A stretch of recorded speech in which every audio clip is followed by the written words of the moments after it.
104.9 XFM, Ricky Gervais, Steve Merchant, Karl Pilkington's pressing the buttons. Yeah. We're playing some great moments from the last 3 weeks. And some great records, Steve, from the last 2 weeks. That's true enough. Yeah. We're not actually here today. What are you up to today, Rick? It's 8 hours earlier, so this is about 2 o'clock probably. Mm-hmm.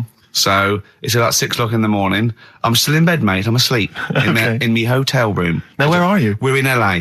Los Angeles. Yeah. City of Angels. Rick. Yeah. City of Angels. Yeah. And so that's what we do. We're doing stuff like that. That's why we're not here. We're not here next week either. So next week is the best of this week. All right, so here's the first bit.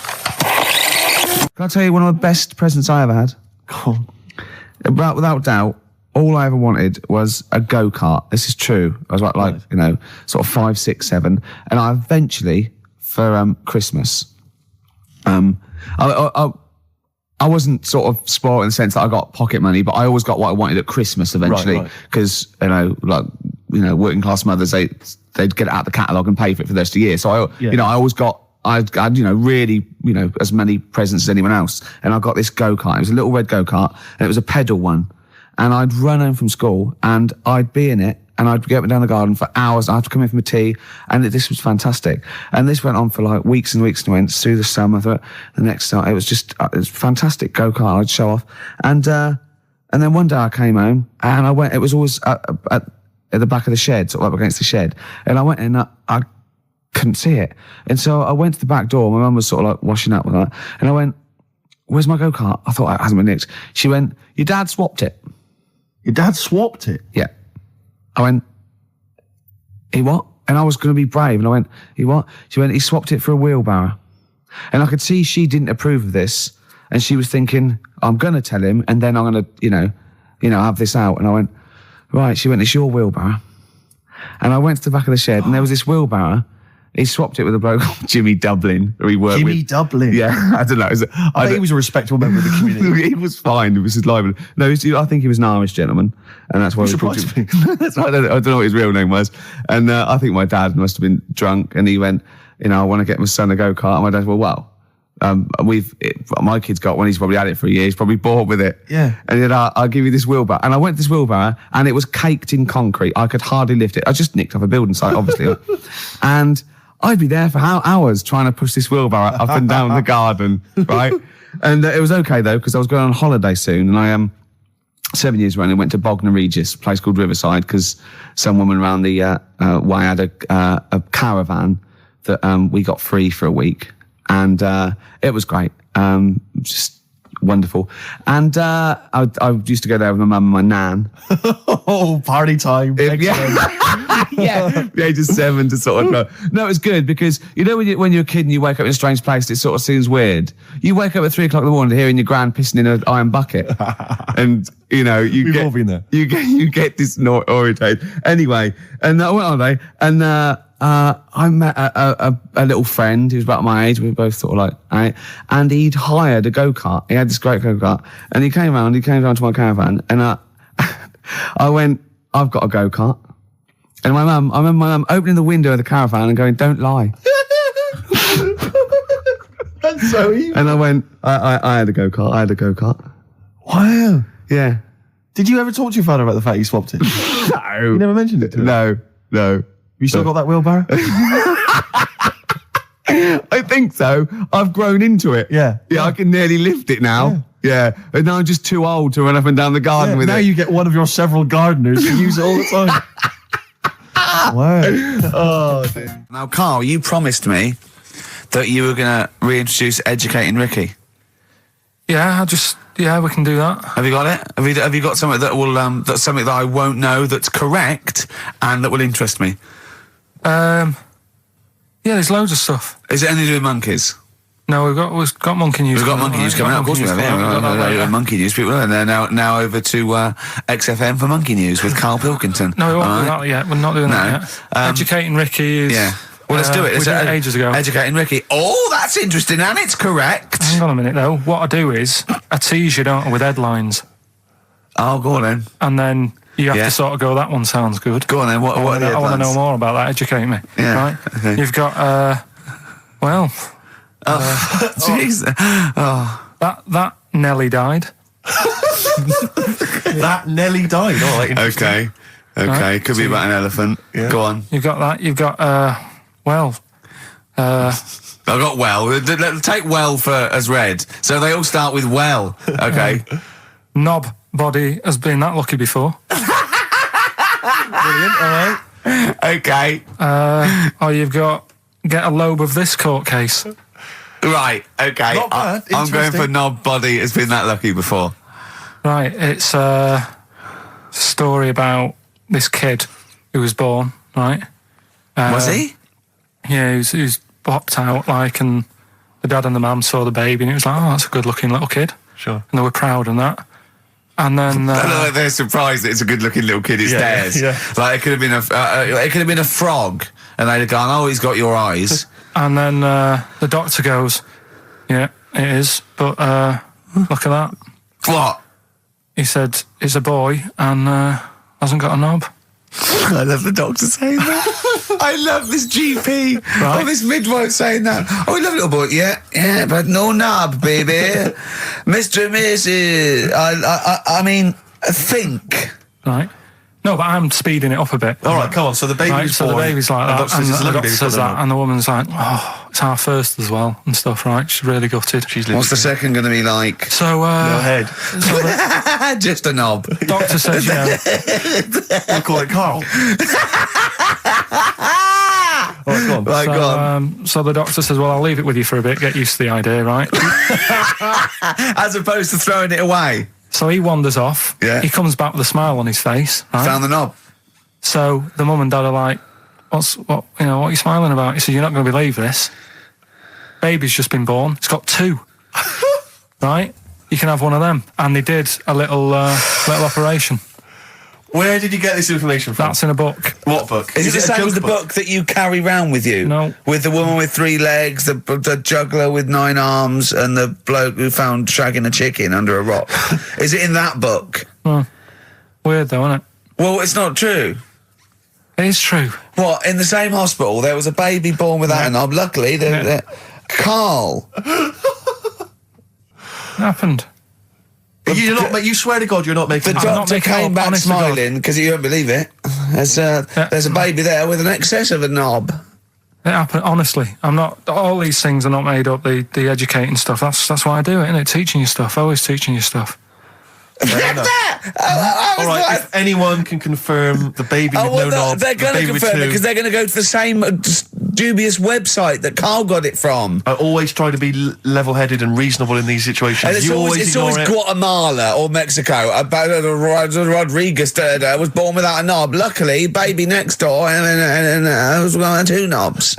What a load of shite. Play a record. I should just confirm that we've had a number of emails that say the baby born without a knob and then having one transplanted from a baby that luckily enough had 2 knobs is apparently true. Right, Yeah, there you no, go. listen. So- I don't question that you could be born with a deformity and get someone's, fingers, knobs. What I'm saying is, it didn't happen with the doctor goes, I'll leave with it. I don't believe it. That baby's got 2 knobs. Exactly. What a coincidence. I bet that little bit of information isn't in there, is it? Sure. That he went out the door, I'm going to get a coffee, came back, bloody hell, hold on, look, here's an extra knob. I found an extra knob. We can put that knob on there. Perfect. I think that my new TV is too big, Rick. I said that I know, when he I don't know bought what it. I was thinking. But I can't believe it. He talked about this buying it. He's got a bit of cash now, of course. And what is it? 42 inches? 42-inch plasma screen. What did it cost you? $3,000 or Oh, something? don't tell me. That's Wow, huge. it's 3.5 ridiculous. grand. $3,500. Big spender. Of course, it's too big. Well, I can't get far enough back in my room, in my living room for it.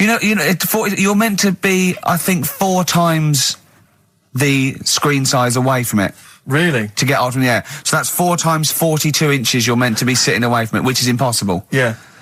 Well, I'll have to just get friendly with the neighbours. Yeah, watch it through a hat. If that's the case, though, are you better off just getting a portable? What? I don't understand that rule. What are you saying? Well, you're meant to be 4 times the screen size away from the TV. But then what's the point in having a big telly if you've got to keep moving further back? Get a portable And sit and right sit next to near it. it. Do see your point. Why do people go to the cinema then? Did you see films that are out yet? Fair enough, he's got you there. Done. I'd tell you this, though. I had it delivered, and are you supposed to tip delivery men? Of course you are. I don't know. You see, well, if I've never had anything delivered before. I never spent that much money. Not if it's a courier with an envelope, but if it's a bloke who's struggled up the stairs, two fat blokes with a fridge, then give him a £5 for a drink. But the problem was, I didn't realise, and I was thinking to myself, I wonder if I've got to tip him. And the guy was leaving, and my mobile phone went off in my pocket, and I reached in to get it. He put his hand out thinking it was a tip. I went, it's just my phone. And I felt terrible after he left. I didn't know. What was I going to do? Run down the street and offer him a £5? No, of course not. No. I'm not made money. I just spent it on TV. Yeah, I've got no money, mate. Yeah. I just spent it all on this. I had to clean out my jar, everything, the drawers. Yeah, I'd take some bottles back.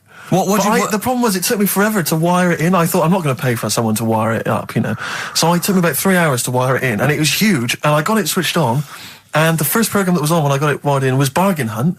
I'll tell you this, David Dickinson's tan almost took my eyeballs out. It was incredible. It was like X-rays. It was extraordinary, the glow. A huge plasma screen with this orange thing coming out, and he keeps turning to the camera, doesn't he? Just to get you.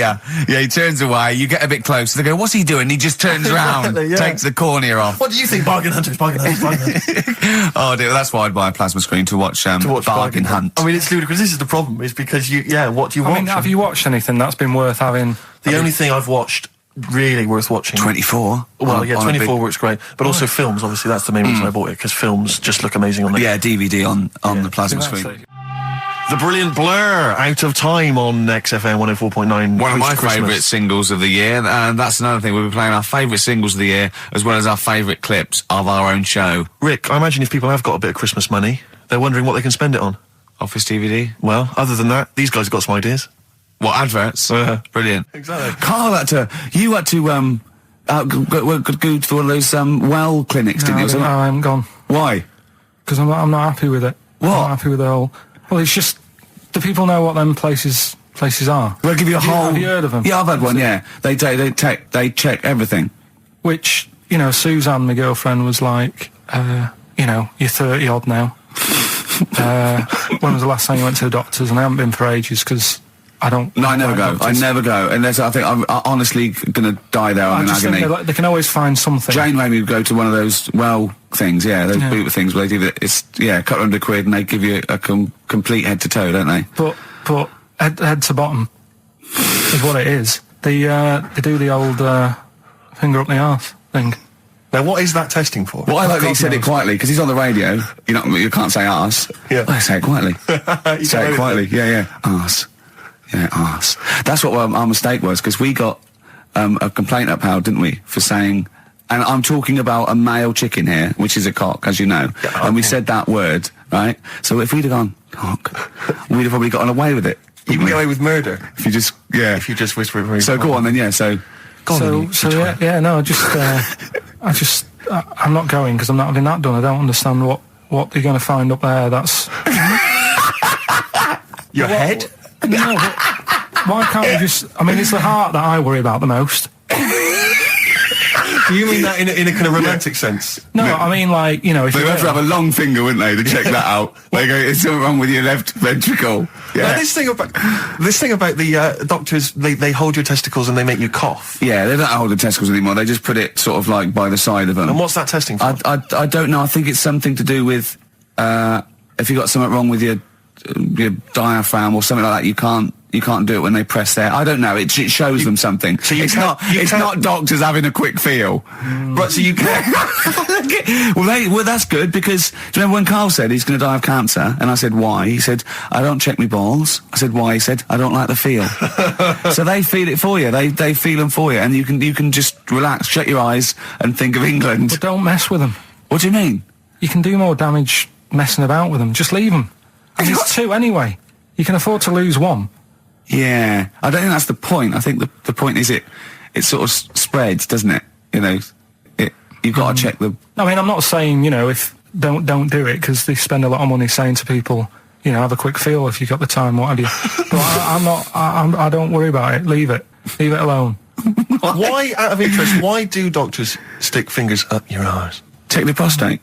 Check the prostate? Yeah, because if it's swollen, it could lead to all sorts of problems. Again, they're not having a laugh, Carl. They're not going, hang on, look at this bald little mank fella. But there's no nice way. I'll feel his balls, stick a finger up his arse and send him home. 300 quid, please, on you go. What about me art? It's fine. And they're all laughing. Roger, Jeff, stand behind that two-way mirror. yeah. What's this? I'm not going anyway. So. Really? You're not going because you don't want... No, I'm not happy with that. It doesn't even matter. It's not the fact he's a stranger. If it was someone who I knew, it'd be just as bad. That'd be worse! Imagine that! At a dinner party. Oh, God. Oh, look, hello, Roger and Selena. Do you mind... Roger, do you mind... Would you allow any of the celebrity doctors to do it, though? Dr. Dre? Any of those? Doctor Who? I just don't understand in this day and age. Would you allow Christopher Eccleston to stick his big northern finger up your... Do you want a song on anyway? But I still call Carl every day anyway. Oh, sure. I called him a couple of days ago. Of course you did. And I went, it was the weekend, I went, what are you doing? He went, oh, just in Regent's Park and that. I went, what are you doing? I said, just going for... He went, oh, Jesus. I went, what? He went, a caterpillar just fell out of the sky. I went, what? He went, a caterpillar just fell out of the sky. God, it's there, it's wriggling around. I went, sure a bird didn't just drop it? He looked at it and went, oh, yeah. Of course he did. Yeah. For a moment, he thought caterpillars were raining from the sky. I thought I was in Chicken Licking. Yeah. Unbelievable. Why did you think a caterpillar had fallen out of the sky? I don't know, it just startled me a bit. I love Carl being I startled. like the idea of him straight on the phone to Trevor McDonald. Look, Trevor, there's caterpillars, insects falling out of the sky. They're falling out of the sky now. Put it on the news, quick. Are you sure there wasn't a bird? Oh, there was a bird. Yeah, sorry, Trev. Bye. But it was after, like, I hung up the phone and that from you. I sort of sat there for a bit watching it.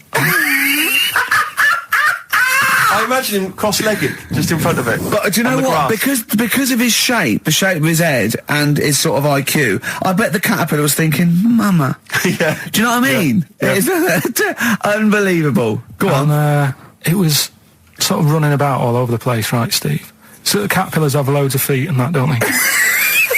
Wow! Well, they have 6 legs. They're actually larvae of insects. They have 6 legs. But they have little sucker things to hold on to the back of cabbages and that. No, they've got more than that. I'll tell you, they have got 6 true legs. Trust me. Trust me, I'm a scientist. And you were thinking what, Carl? Well, but they've got little pods. They've got little pseudo pod legs and little suckers. Yeah. But it was running about like everywhere, right, mental, but sort of running off to the left, and then it sort of went back to where it was, then back, went right and what have you. And I'm just thinking, whoever gave them the legs, right? What's the point if they don't know where they're going and that? Do you know what I mean? If you can get about... Imagine that sentence. Did you hear that sentence? Can we play that sentence back? No, I don't think we can. Imagine who gave him that legs. Whoever gave him them legs, what's the point if they don't know where they're going and that? And that. Always and that. And that, but maybe you just, to be fair to the caterpillar, with all its legs, okay, and you didn't know where it was going, it had just been plucked from its house by a bird, shot up into the sky, and then dropped from 80 feet, hitting the ground. Onto the head of a weird, bald-shaved monkey. It was probably concussed. Yeah, it's one of them things again, though. But it still knew more about the world than you. How does that make you feel? I just think it's a waste of time having all them feet. It's the same thing as the... Now it's got feet now! It has a nightmare buying shoes, doesn't it? Yeah. You just mentioned there about sort of no knickers and that. Is this going to be your Auntie Nora? No. Right. It's just, like the last flat that I lived in, I always had a good view across the road and I could see... It was the hairy... There was the hairy Chinese not the hairy Chinese kid. He was just a Chinese kid, actually. Yeah. Running Because about. that's rare, isn't it? Hairy Chinese kids are very rare, isn't it? Yeah. There's only one official sighting, isn't there? In one of those shit little magazines that you buy. And there was the old woman who didn't move. She was just sat there reading a book all the Who time. we think possibly died and no one came round for weeks, yeah. And now I've moved, right? And it was quiet for a bit. I always look at what view I'm getting, right? Looks across and it was just sort of empty, sort of flats ready for people to move in and that, right? Anyway, people are in there now, right? And they've put all the furniture in, but I haven't put any curtains up. Oh. Right. So anyway, I'm sort of washing up, just having a look out the window. Yeah. Right. Girl sort of wandering about, knickers on, right? With no knickers on? You mean naked? No knickers. Well, she had a bra on. Right, okay. But, She's probably looking for a knickers. So I thought, and I don't know how long I was looking. No. Right? But anyway, she looks across. Oh, God. I think she spotted me. Yeah. I think, oh, God. I felt really bad. Yeah. I said to Suzanne... Sorry, is this some sort of Peeping Tom confession? No idea. Well, he's not... That's the thing, though. Peepington. If I was peeping, she was peeping as well, because she was looking over. Works both ways, doesn't it? Yeah, but yeah, all she could see of you was your bald head. Yeah. No, but And your this hands is it. moving as you were washing up. And some white-looking substance frothing up. Particularly stubborn stain on this glass. Yeah. Oh, God. Imagine that. Imagine if she looked across. I'm assuming your sink is lower than the window. But didn't she just cover up or something? Or she looked back and go, oh, you're looking at my fanny? Well, the thing I did... What? I thought, just sort of drop me boxer shorts. Because I thought... Well, Suzanne said, what are you doing? What are you talking about? What are you talking about? No, just so they can see me cheeks of me. What are you talking about? No, because I thought if she thinks I'm walking about in the nude as well, then we've both got something out of it. Carl! This sounds like a bad excuse in court. I know. So sorry, you were looking at a woman dancing around naked, right? So the only thing you could do was immediately drop your boxer shorts. So she looked across, saw you fully clothed, saw you took your boxer No, she wouldn't have done, because it's sort of just the top half and the sink's at a side angle, so I was sort of looking out. So This she is wouldn't have genius. so she wouldn't have seen your trousers then anyway. No, she did. I moved in front of the window more. So you then made you actually climbed in front of the window.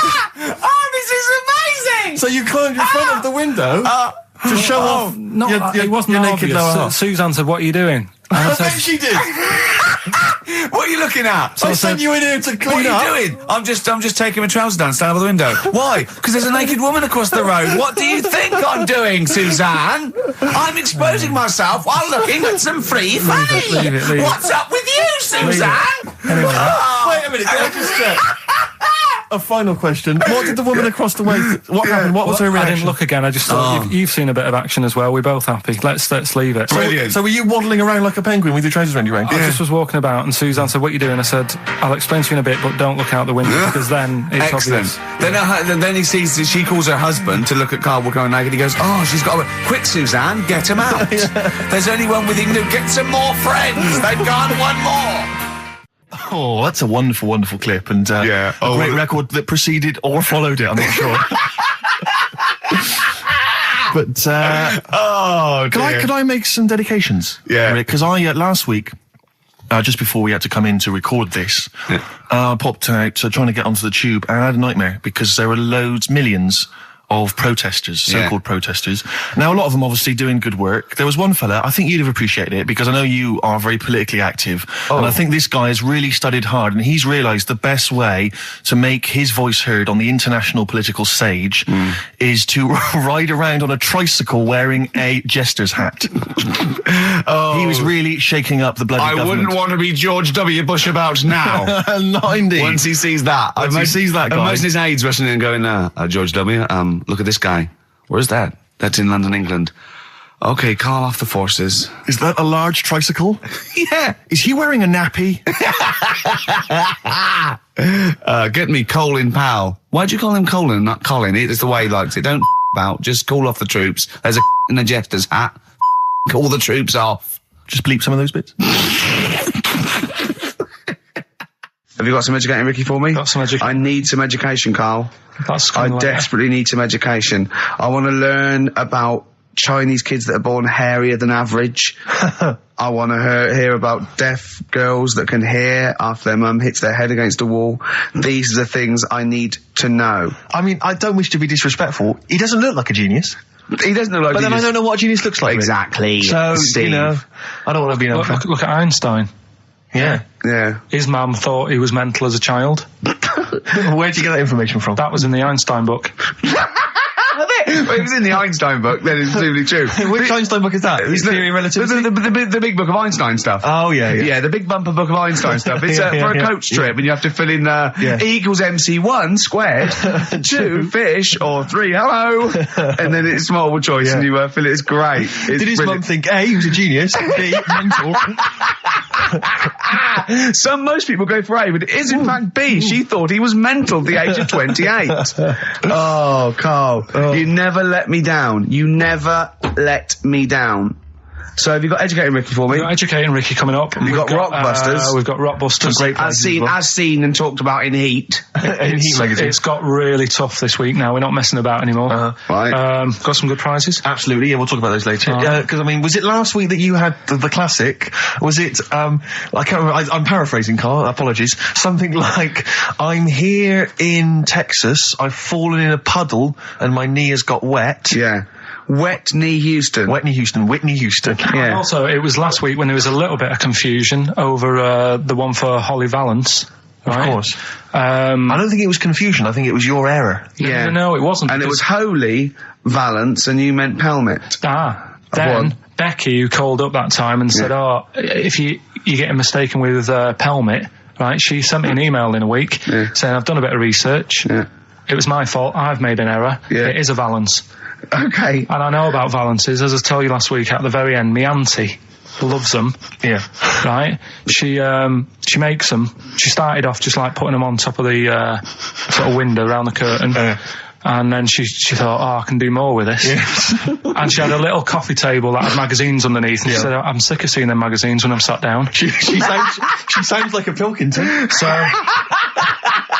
I'm sick of seeing them magazines when I sit down. So she put a Valance around the table. Yeah. She just got Valances around everything now. Yeah. Then, next step, she tapes everything. She never actually watches telly. She tapes it all because she gets sick of listening to the adverts and that. Yeah. So she tapes everything. So she's got loads of videotapes and that.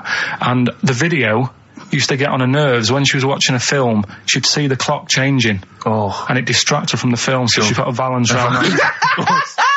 That's genius. Yeah. So that is or is it mental? Only Mrs. Einstein can tell. I don't know. She's even made a little Jack Russell look like a hovercraft. Yeah. He's great. So everything's got a Valance. If you go round and you stand still for too long, the chances are she'll Valance around your head. Yeah. This is this is Auntie who? Auntie Nora. And this is the one that farted for 5 minutes. Lest our listeners forget. Farted for 5 minutes. Called his mum saying I'm farting. 2 minutes into the fart. She's at about 2.5 minutes in. Yeah.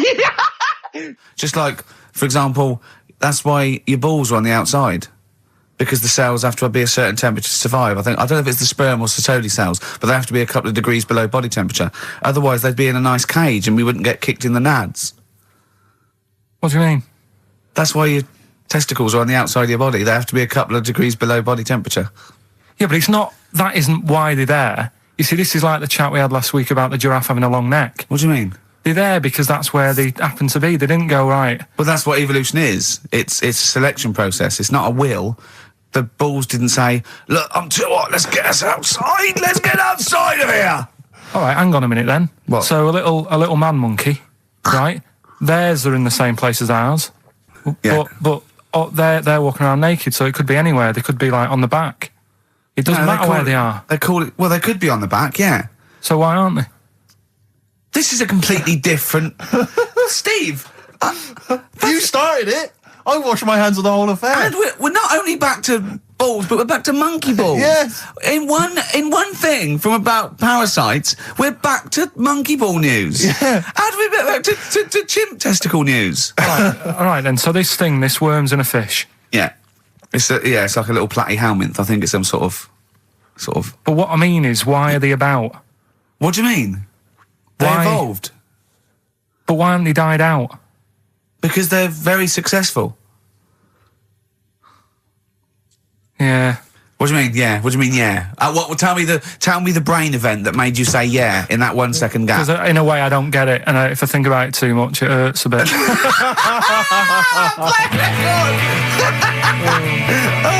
They've just been around for years, Carl. Yeah. Like Cliff Richard or something like that. Yeah. Carl's look at him. Carl looks at you like a cat. Yeah. Whenever we leave him behind, if we don't talk like straight at him and let him see our lips moving, and it's monosyllabic and very look, he's lost in that conversation there. He just drifted off, didn't you, Carl?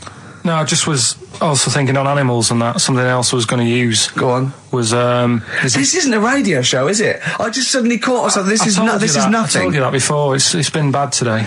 No, but I mean, it's the way, this casual way that it's like we almost have no regard for our listener, and I'm not proud of that. I just don't know what to do about it. Do you know what I mean? I don't know how to do this properly. I mean, we're just chatting here. I mean, it's only Anderson who's seen through us. And that surprises me that more people haven't. I mean, what are the figures like? Do people listen to this show? Well, I'll find out for you. You keep saying that.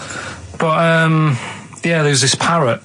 And, apparently it lives Rick, it's unique, if nothing else. I mean, when you wake up with Woken tomorrow, you're not even going to hear him start a line with there was this parrot. Go on, there was this parrot, yeah, go on. And it can talk and that. Someone's obviously, taught it how to speak and that. And it flew away. And it's living in this church. Right? And people are at the church doing hymns and that. And then Trouble's brewing. In between the hymns. That parrot was owned by an old miner who used to swear a lot. Yeah. Well, then the vicar is going to be really annoyed. That vicar, that vicar's going to go on. I just hope it stays quiet, Rick, during the vicar's sermons. Yeah, go on.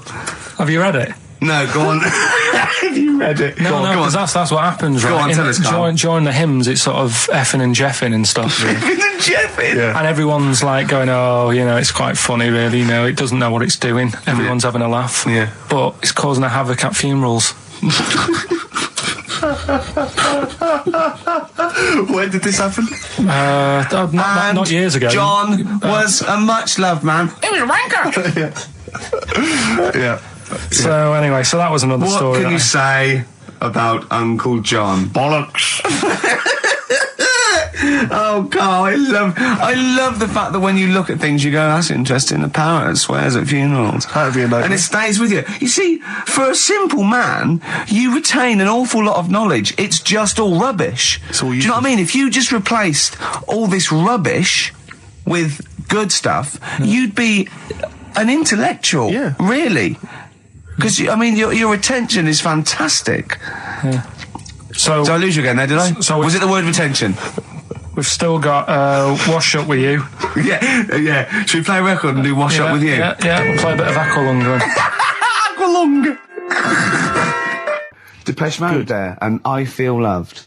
Who'd have thought Depeche Mode would have been that huge? I think I'm seeing little lads from Basildon with little plinky plonky sound. I thought that'd be it. They'd be like Visage or something. That'd be it. And now they're stadium rock fillers. They're huge. They conquered America. He went through some hard times. He came out the other way. And well done. But see, I think what you just said there is a very good example of why they are and why certain other bands aren't. Because if you think about it, for me, you see, whenever I think of a band name, if I see a new band's come along or whatever, I always use a very simple test, which is, can you imagine that you're the announcer at a huge event? Maybe it's like broadcasting around the world like Live Aid or Nelson something. Mandela Or concert. it's a Nelson Mandela Freedom concert. Yeah. And you can imagine someone He's there. And Nelson's there. Yeah, with the Everyone's there. Spice Girls. Oh, they're all there. But you can imagine someone saying, ladies and gentlemen, please welcome to the stage, Depeche Mode. Yeah. Rolling Stones. The Who. Exactly. But you can imagine someone saying, ladies and gentlemen, please welcome to the stage, Visage. Ladies and gentlemen, will you please welcome our headline act? Welcome Idlewild! Exactly. Ladies and gentlemen, please welcome to the stage, Ned's Atomic Dustbin. It doesn't... Do you know what I mean? You just know. The Levelers! Some bands aren't going to make it. Ladies and gentlemen, please welcome to the stage, Mega City 4. You know what I mean? It's just a simple test. We'd like you to do that at If home. you're thinking of starting a band, or you've just named your band, you're just beginning, just phone in, tell us, or email in, tell us what your band name is, and we will use that simple test. And we will do the test. Ladies and gentlemen, will you please welcome to the stage... the Franken Walters! Jimmy Eat World! Ladies and gentlemen, please welcome to the stage, Cooper Temple Claws! I don't think it's going to happen for those lads. Here's a good one. It's a simple test, anyway. But 100 reasons, please welcome to the stage. 100 reasons. 100 reasons, I think, would work quite well. I'm just going to give the email address: ricky.gervais@xfm.co.uk. You've got a real problem with Rick Wallow, haven't you? He turns my stomach. I know, but don't... Because he's arrogant as well, Exactly. though. That's the problem. Don't explain to people that... No, he is a bit arrogant. It's his whole thing that it's the whole package, so to speak, that you don't Well, there's another thing in this quote, because it's not just the fact that he eats too much. He tried apparently to lose some weight, and he said the first month I lost 11 pounds, the next I lost a stone, but in the third my body did somersaults and I put on 9 pounds. I had a slip up. I can't say when, why, or how, but it just sneaked up on me. Yeah. I don't believe it. Yeah. Don't believe it just sneaked up on That him. body's never done a somersault in its life. No, it just sneaked up on him. Me, yeah. It was the cakes again. Yeah. It was the same old cakes as before. It was exactly the same problem. Sleep eating. Yeah. It's called. It was the KFC bucket again. It was the family-sized KFC bucket for breakfast. Dear. Poor man. The other thing is that I don't think that's a very good shock tactic for a doctor to tell a 20-something, well, to be honest, you've got 20 years to live. Yeah. That's not, you know, and when I was 20, the thought of dying at 40 was fine. Yeah. I didn't want to live to 40. Yeah. I just thought, what can you do when you're 40? Yeah. Just laying around doing nothing. Eating cheese. And then you got there and you discovered... No, but someone sent me... dream came true. Sophie here sent me something and she says, I realise you're not Graham Norton, but I had to send you this. And she sent me the top of a little cream cheesy thing. And it's the brand name is Gervais. How odd that is. Have you been... They've named a cheese after you. I think it's a big French company, and this is from the Czech Republic. It's all over Europe, and so that would be a dream come true, wouldn't it? If they named a cheese after you. No, I think it's probably ancestors, and so I've cheeses in my blood. Sure, quite literally. It literally is. Yeah, another heavy Friday night, was it? It comes out of pores like those Play-Doh things. Yeah. I can squeeze out different shapes. Jane, bring the Stilton in. It's Friday night. This isn't fried. Exactly. But yeah, so we can't really have a go at Rick Waller. I eat too much, but you're not big. I mean, one of the other contestants on the Fat Club, Celebrity Fat Club, is another one is Jono Coleman. Oh, we love Jono. Now Jono, I don't know, you know Jono, he's that guy who does, he used to be on TV, and I think he does a breakfast show on a rival station, doesn't he? He's happy, isn't he? He's so true, and he's a really nice bloke, Jono. It's funny because he does a breakfast show on Heart, which is wrecking his own. There's a bit of irony. I love Carl. Thanks, Carl. Do you know what I mean? I love you. I can see where you're coming from. Yeah, that's good. But we've met Jono a couple of times. We saw him at a couple of, not wishing to say not to show off, but a couple of awards dues. Yeah, like that's showing off. But like people would have seen dead there. Well, yeah, but we went to one where everyone was in like tuxedos or suits and ties. Not Jono. Jono was wearing a pair of Bermuda shorts, big Bermuda shorts, knee-length Bermuda shorts with just these little. But I saw him again another time, and he had shorts on at a similar event, and I've seen him since in the street, and he's all. I'm wondering if he can wear trousers. I don't think he can actually wear trousers. I don't know if there's a medical reason for that, whether he's just, his legs are too fat. I think the material is a waste of money. I think it's just that you can get shorts that big and they're comfortable, and, I mean, to be quite honest, I don't want to squeeze into a tuxedo anyway. So, if you can go, I'd love to turn up those things in Bermuda shorts. Well, of course. Flip-flops. But do you think he started off by wearing, maybe he just had the upper half was a tuxedo with the tie and then the shorts for and the shorts underneath, and he would just have to come in, kind of sneak behind, a sideboard. Potted plant. Or a potted plant, or bring his kids ahead of him. Yeah. You know, you are wearing trousers, aren't you? Of course I am, yeah. In you go. Kids move a bit. Well, no. Exactly. Of course I'm wearing trousers. Why would I? Wearing trousers. And they just thought, this isn't fooling anyone. So now I'm going to make a wacky effort to sort of, The next stone is, I've heard he's going in a grass skirt and a garland around his, and he's going to come in limboing. But you did ask if you could go to the BAFTAs in a dressing gown, didn't you? Just for ease. Yeah. This is the Best Of Show on XFM 104.9. I'm Ricky Gervais, with me Stephen Merchant. Yes. I hope you're enjoying the Best Of. What do you mean your fortunes are on the up anyway, DJing? Well, I'll tell you, I was hired, well, I say hired, I did it as a favour to a friend, his wedding the other week.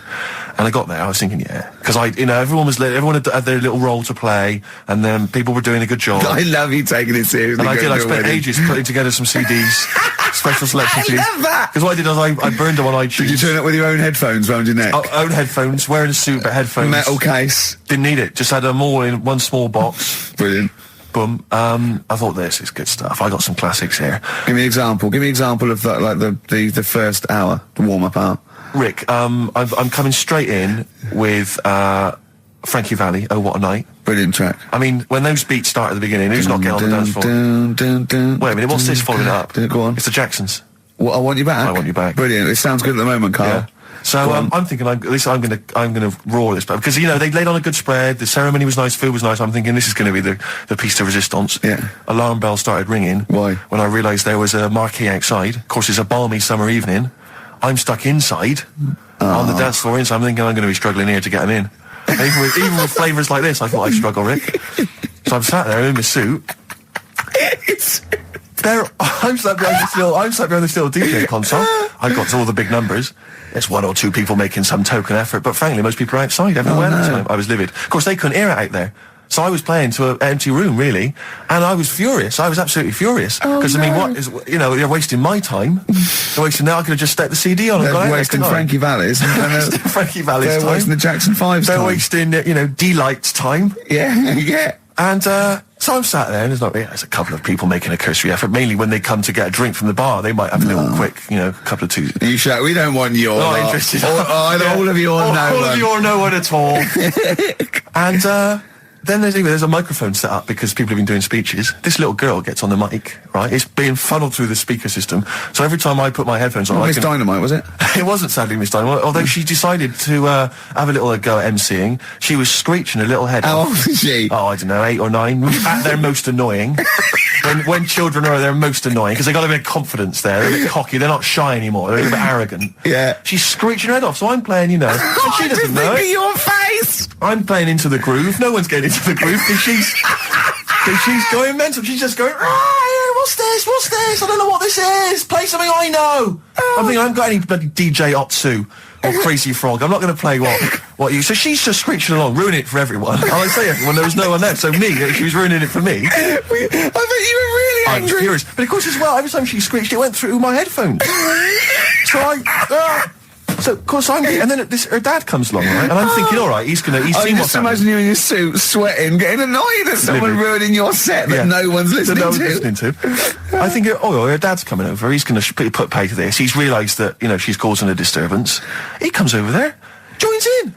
No. Sits her on his lap. He's just saying, hey, she's having a well of a time. I'm thinking I'm furious. I'm thinking it's his responsibility to shut her up. He's not Yeah, going to do anything. I What can I agree. do? I can't step in. No. And I know very well that if I interfere, he's going to say, oh, well, she's enjoying herself and no one's dancing anyway, and we'd have just got into a fracas. Yeah. And I didn't want to start a fight. No. Because So, I don't know, but he'd have knocked you out, wouldn't he? Someone would have got knocked out.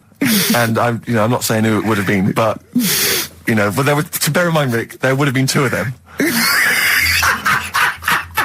And so I didn't want to get into a fight with him. And anyway, so I'm playing. Anyway, so my friend came along. He realised what was happening, and I didn't have the guts to unplug the microphone because he'd have known. You see. Yeah. So I got my friend to do it when she had her back turned. So he pulled the plug out. The microphone went dead. She went, "What's going on?" I went, "I don't know what you're talking about."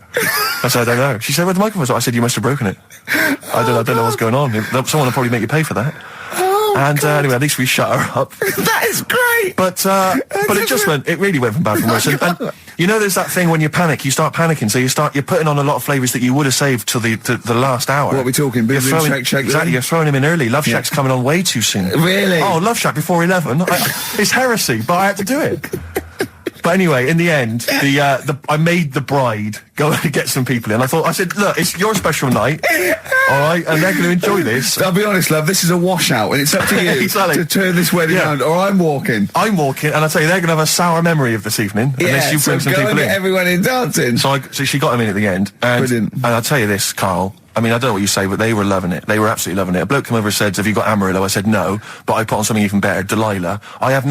Wedding crowds always go for Delilah. A song, of course, about old man killing his wife, but it always goes down very well, strangely, at weddings. They get into a sort of hokey-cokey thing. They went berserk for it. And I was following it up with, I had the monkeys, I had all sorts going on. Brilliant. Of course, you know what happens. What? I'm going great guns. People are absolutely loving it. They're rocking it. I throw in, I had something cracking on at the end. Come On Eileen, of course, was on. People were going berserk for it. Which is unfortunate because the bride's name was Eileen. Yeah. And then the bride pipes up. I'm throwing the bouquet. So they all traipse off outside again. I was furious. Oh, no. I plugged the microphone back in. I said, what are you doing? We got, but they went out. Then, of course, you can't get them back once they've done that because all the women are running around. I got the thing. And then they got to wave everyone off, throw the confetti. They ruined your day. I was having a great time and they ruined it. She ruined your special day. She ruined my special night. Oh, no. It's on her head. What would you put on about now, Carl? What if I was DJing? Yeah. Probably a bit of world party. Go on. Interesting. Into films and that. It's just that I only, I've just got the 5 channels and flicking about, and I'm not impressed. I mean, I can understand why more people listen to radio and stuff. Yeah. Well, not this one, but go on. Well, when was it? When was the last time I sort of sat down and had time? Because I'm always busy doing stuff and that. Sure. Moaning takes up about 3 hours a day. When did Wimbledon finish? A couple of weeks ago. Right. Found myself sat there, right? I'm not having a go. I know we've stopped Cheeky Freak of the Week and all that, right? So I'm not going to be having a go. Christ, I sat there. I'm scared. No, I'm not having a go. You've always got to remember that. Go I'm on, just get on with it. Get on with it. I'll apologise after. I'm just saying, watching Wimbledon, it wasn't, you know, one of the major games. It was little fellas in a wheelchair having a game. Little fellas in a wheelchair. Right. But for me, I mean, you know, great. They're doing a sport and everything. Don't put it on the telly. What was up with it? There wasn't like a rally going on. No, do you know what I mean? Do you know normally, Christ. like with well, not Tim Henman, but with some of the other with some of the other players and that, they're playing for ages, aren't they? It's like, oh, who's going to win this and that? Yeah. None of that. It was just like, hit it, net. Oh, Christ! Oh, God! I don't know what to do! And people were like sat there watching it as well when they've got other games going on in there. That's what I couldn't understand. If you've paid your money to get God. in, Yeah. I mean, like I say, good on them if they. Do you know what I mean? But it would have been. I And don't they know, all start first in the marathon. I just thought it would have, you know, given the game a swing ball or something. Yeah. You know what I mean? No, yeah, I understand. Oh, God! Yeah. There's never anything on. XFM in the community. Let's play a tune. Ricky Gervais, Ricky Gervais. Don't put my name to this last link. Don't put my name to this last link. Ricky.gervais, xfm.co.uk. Oh. Magic, Virgin, if you're listening, we are available probably sooner than we thought. Oasis and Songbird. It's a nice little ditty It's all right, yeah. of a It's not too Saturday. bad. Yes, thank you. XFM 104.9, Ricky Gervais, Steve Merchant, Karl Pilkington. I think we should go straight into it, Karl. I think we should do the competition. There's Karl in the corner. It seems a little premature. Do you reckon? Yeah, I Do you think reckon so. it's so good? It's Yeah, so good. We should tease it out of them. Well, it's a big thing. It's just that I've got absolutely nothing to say. Sure. I haven't really. Well, I mean, like often I know you all have spoken to Karl in the week. This week, for some reason, I've been speaking to him. Oh, right. I spoke briefly to him about Michael Jackson and the documentary. Yeah. Now, of course, I thought that was extraordinary. Amazing, and I asked amazing Karl's piece of opinion. work. Yeah. And he didn't mention to me the fact that Michael Jackson likes to climb up in trees. No. He didn't mention anything about his bizarre relationship with children. He didn't mention anything about his obsessive billionaire spending sprees. Right. He didn't mention anything about the mannequins he has in his thing, or the fact that he drives around his sort of 7 hotel suites in Las Vegas in a little kind of old people's scooter. The only thing of note for Karl was he said to me, "Did you notice how big his hands are?" I'll tell you what, though, I did. What? Yeah, how you look at the man's got like a face that he's had reconstructed. Well, I can't know. say that. It's libelous. Yeah, But, he hasn't. He's got He's had two nose face. jobs. Yeah, And you're but- looking at his hands. But I think it's because you look at him and he looks a bit like there's a bit of androgyny there, but it's sort of like it is quite a petite sort of old lady's face in a way. But then you see these labourers' hands come out. That's always the way with a tranny, isn't it? You know what I mean? What, you can't accuse him of being a tranny. No, he's not. No, he's not. What are you saying? No, I know He's he's got not. enough issues. Now you're accusing him of being a tranny. I like him. I thought he came out that brilliant. I thought it was really. I really felt sorry for him. No, I think he cleared up a few things as far as I'm concerned. I thought it was a fascinating piece of work, but I did like the shopping spree. That was great. Extraordinary, 'cause he's just got going such around bad just taste. pointing. I know it was bad taste, wasn't it? It was like one of those bazaar shops. You know what I mean? There's anything sort of a gift shop, but they're trying to make it look like Ming. But and And it's sprayed gold. If he'd been living in a trailer park, he'd have been ordering, one of those porcelain dolls dressed like a Harley Davidson I know, bike yeah. rider, or an Elvis commemorative plate. It was the kind of billionaire equivalent of that. But the hands were a giveaway. It's the same as those sort of What do you mean the hands transvestites. were a Well, giveaway? it's like you get What was it about his hands? I didn't Well, even see you know his when you hands. get like a cab driver or something, right? And he decides to turn transvestite about 60, and he goes on Kilroy. Do you know what I mean? It's that way. He got a twin set of pearls, and he goes, "I've never felt so comfortable." But his hands are still big. He's got a little wig, and he's got the lipstick on, and he's with his teenage kids who are going, "Kill me." Do you think But he's it's been having surgery on his hands to make them larger? bigger? Yeah. Was that why he was wearing that glove through most of the Exactly, because yeah. but I think he wants to be a goalkeeper. Right. And they said, "Well, you can't, Michael. You got a big hands." It would help him climb the trees. It's yeah, and he can play tennis now without a racket. Yeah. So what did you make of it, Karl? Were you intrigued? The Michael Jackson thing. It's it was all right. Jet, are you going to be my girl on XFM 104.9? I'm Ricky Gervais, with me Stephen Merchant. Over there, little roundy bald head of Karl Pilkington. Good news and bad news. Good news is, boys are back in town. We're here for 2 hours. Hello. Bad news is, we have no monkey news, gay fella news, or little Chinese fella news. Really? We're going to try and, leave that for a week Yeah. and then maybe come back to it.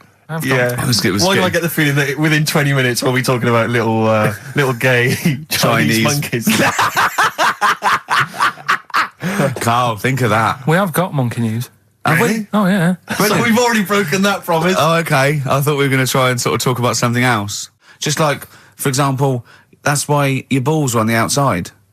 Because the cells have to be a certain temperature to survive. I don't know if it's the sperm or Sertoli cells, but they have to be a couple of degrees below body temperature. Otherwise, they'd be in a nice cage and we wouldn't get kicked in the nads. What do you mean? That's why your testicles are on the outside of your body. They have to be a couple of degrees below body temperature. Yeah, but it's not... That isn't why they're there. You see, this is like the chat we had last week about the giraffe having a long neck. What do you mean? They're there because that's where they happen to be. They didn't go, right... Well, that's what evolution is. It's a selection process. It's not a will. The balls didn't say, look, I'm too hot, let's get us outside, let's get outside of here. All right, hang on a minute then. What? So a little man monkey, right? Theirs are in the same place as ours. Yeah. But they're walking around naked, so it could be anywhere. They could be like on the back. It doesn't matter where they are. They call it, well, they could be on the back, yeah. So why aren't they? This is a completely different... Steve! You started it. I wash my hands of the whole affair. And we're not only back to balls, but we're back to monkey balls. Yes. In one thing from about parasites, we're back to monkey ball news. Yeah. How do we get back to chimp testicle news? Keeps happening. We've done like Donald McIntyre's thing, right? He's been ripping us off. I did cheap as chimps. Yeah. He's been doing it. No, he hasn't. He has. He's done some programme about how much it costs to get a monkey and that. Right. What else have we done? He believes this. Yeah. There's loads of stuff we've done like that. Yesterday, you know, Rich and Judy gave you the tea picked by monkeys. Yeah. I told you about that either last week or the week before. Yeah. I showed those there's people send monkey news all the time for Carl, and I showed him one earlier which said there's a new monkey hospital that's been opened. Yeah. Carl, Now, that's immediately, for the treatment of monkeys, right? but he immediately thought it was run by monkeys Yes. in white coat. Did he really? Yes, and he was disappointed because it wasn't. He was assuming there'd be little janitors. Is that what you said? Yeah, little janitors mopping up. Carl! Little chimps with the ECG machines, or whatever they're called. Yeah, exactly. Brilliant. He was almost angry, Yeah. disappointed with it.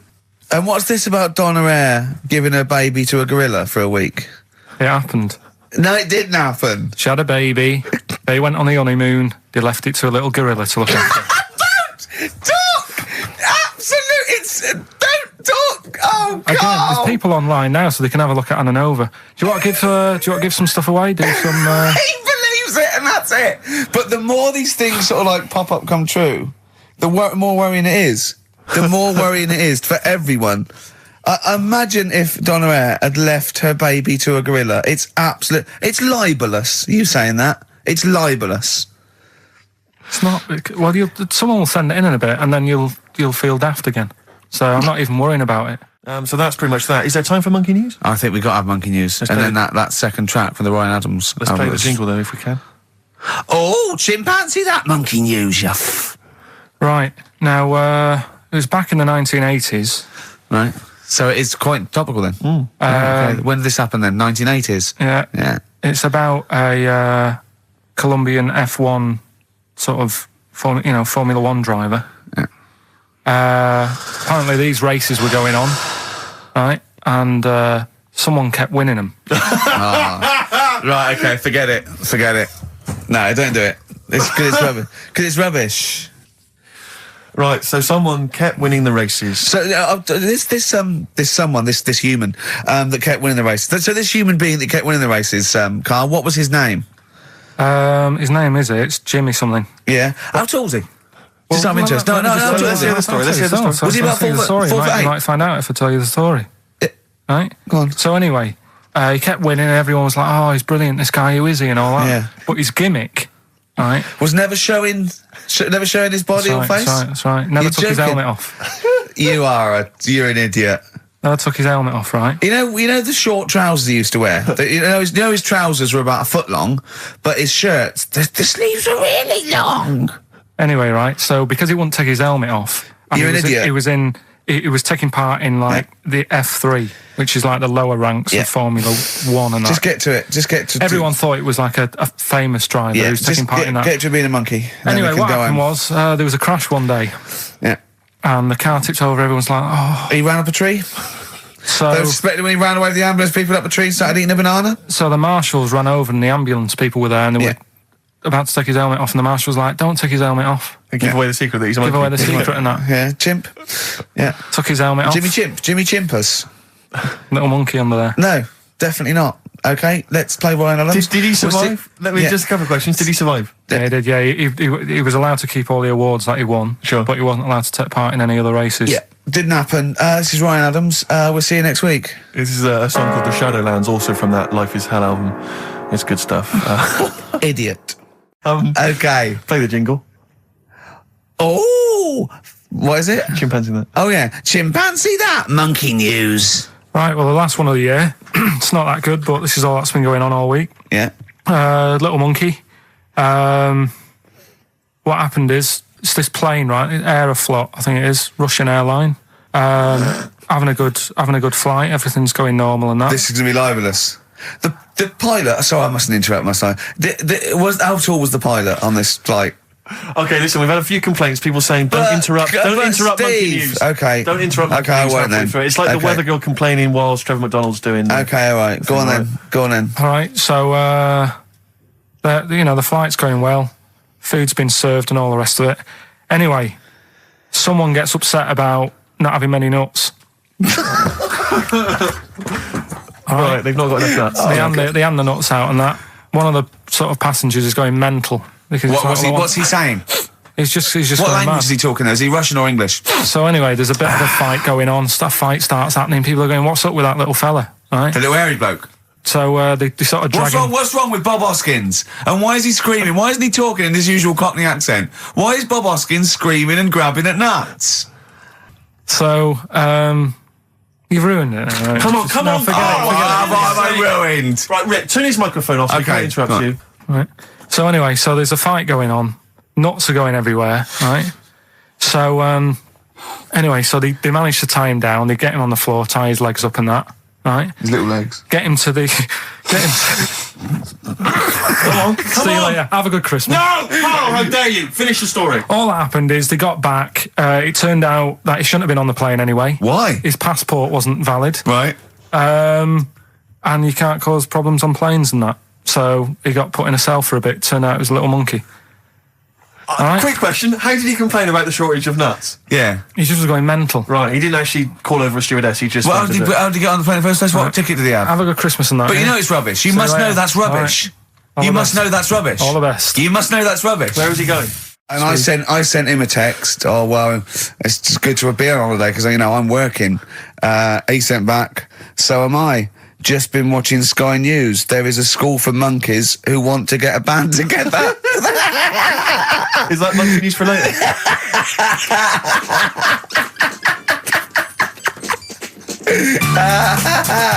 Monkey news. We might as well leave it. No, come on. Come on, tell monkey news. No, it's nothing that great, really. Is it worth playing the jingle? Quickly. Go on then. Oh, chimpanzee that monkey news. Right, it's about a monkey. 2004. Four. It's about this woman monkey who was born in 1834. Right, half monkey, half woman. No, not true. It happened. Apparently, it was in the Daily Mail. Right. Okay. The Victorian ape woman was her name. Mm-hmm. Yeah, I christened this thing Victorian ape woman. Well, we thought Sandra. No, I'm calling it Victorian ape woman. She was about 4 foot. No, didn't happen. She had lovely thick black hair on her head and on the back of her legs and on her arms. Yeah. All right. So stockings. Let's have a look. And she didn't need a bustle because of a huge ape-like arse sticking out the back of her dress. She was good at reading and sewing. Well, good because they didn't have opposable thumbs. So she could speak 3 languages. Yes. She was human, monkey, and monkey human. 20 offers of marriage. Does that annoy you, Steve?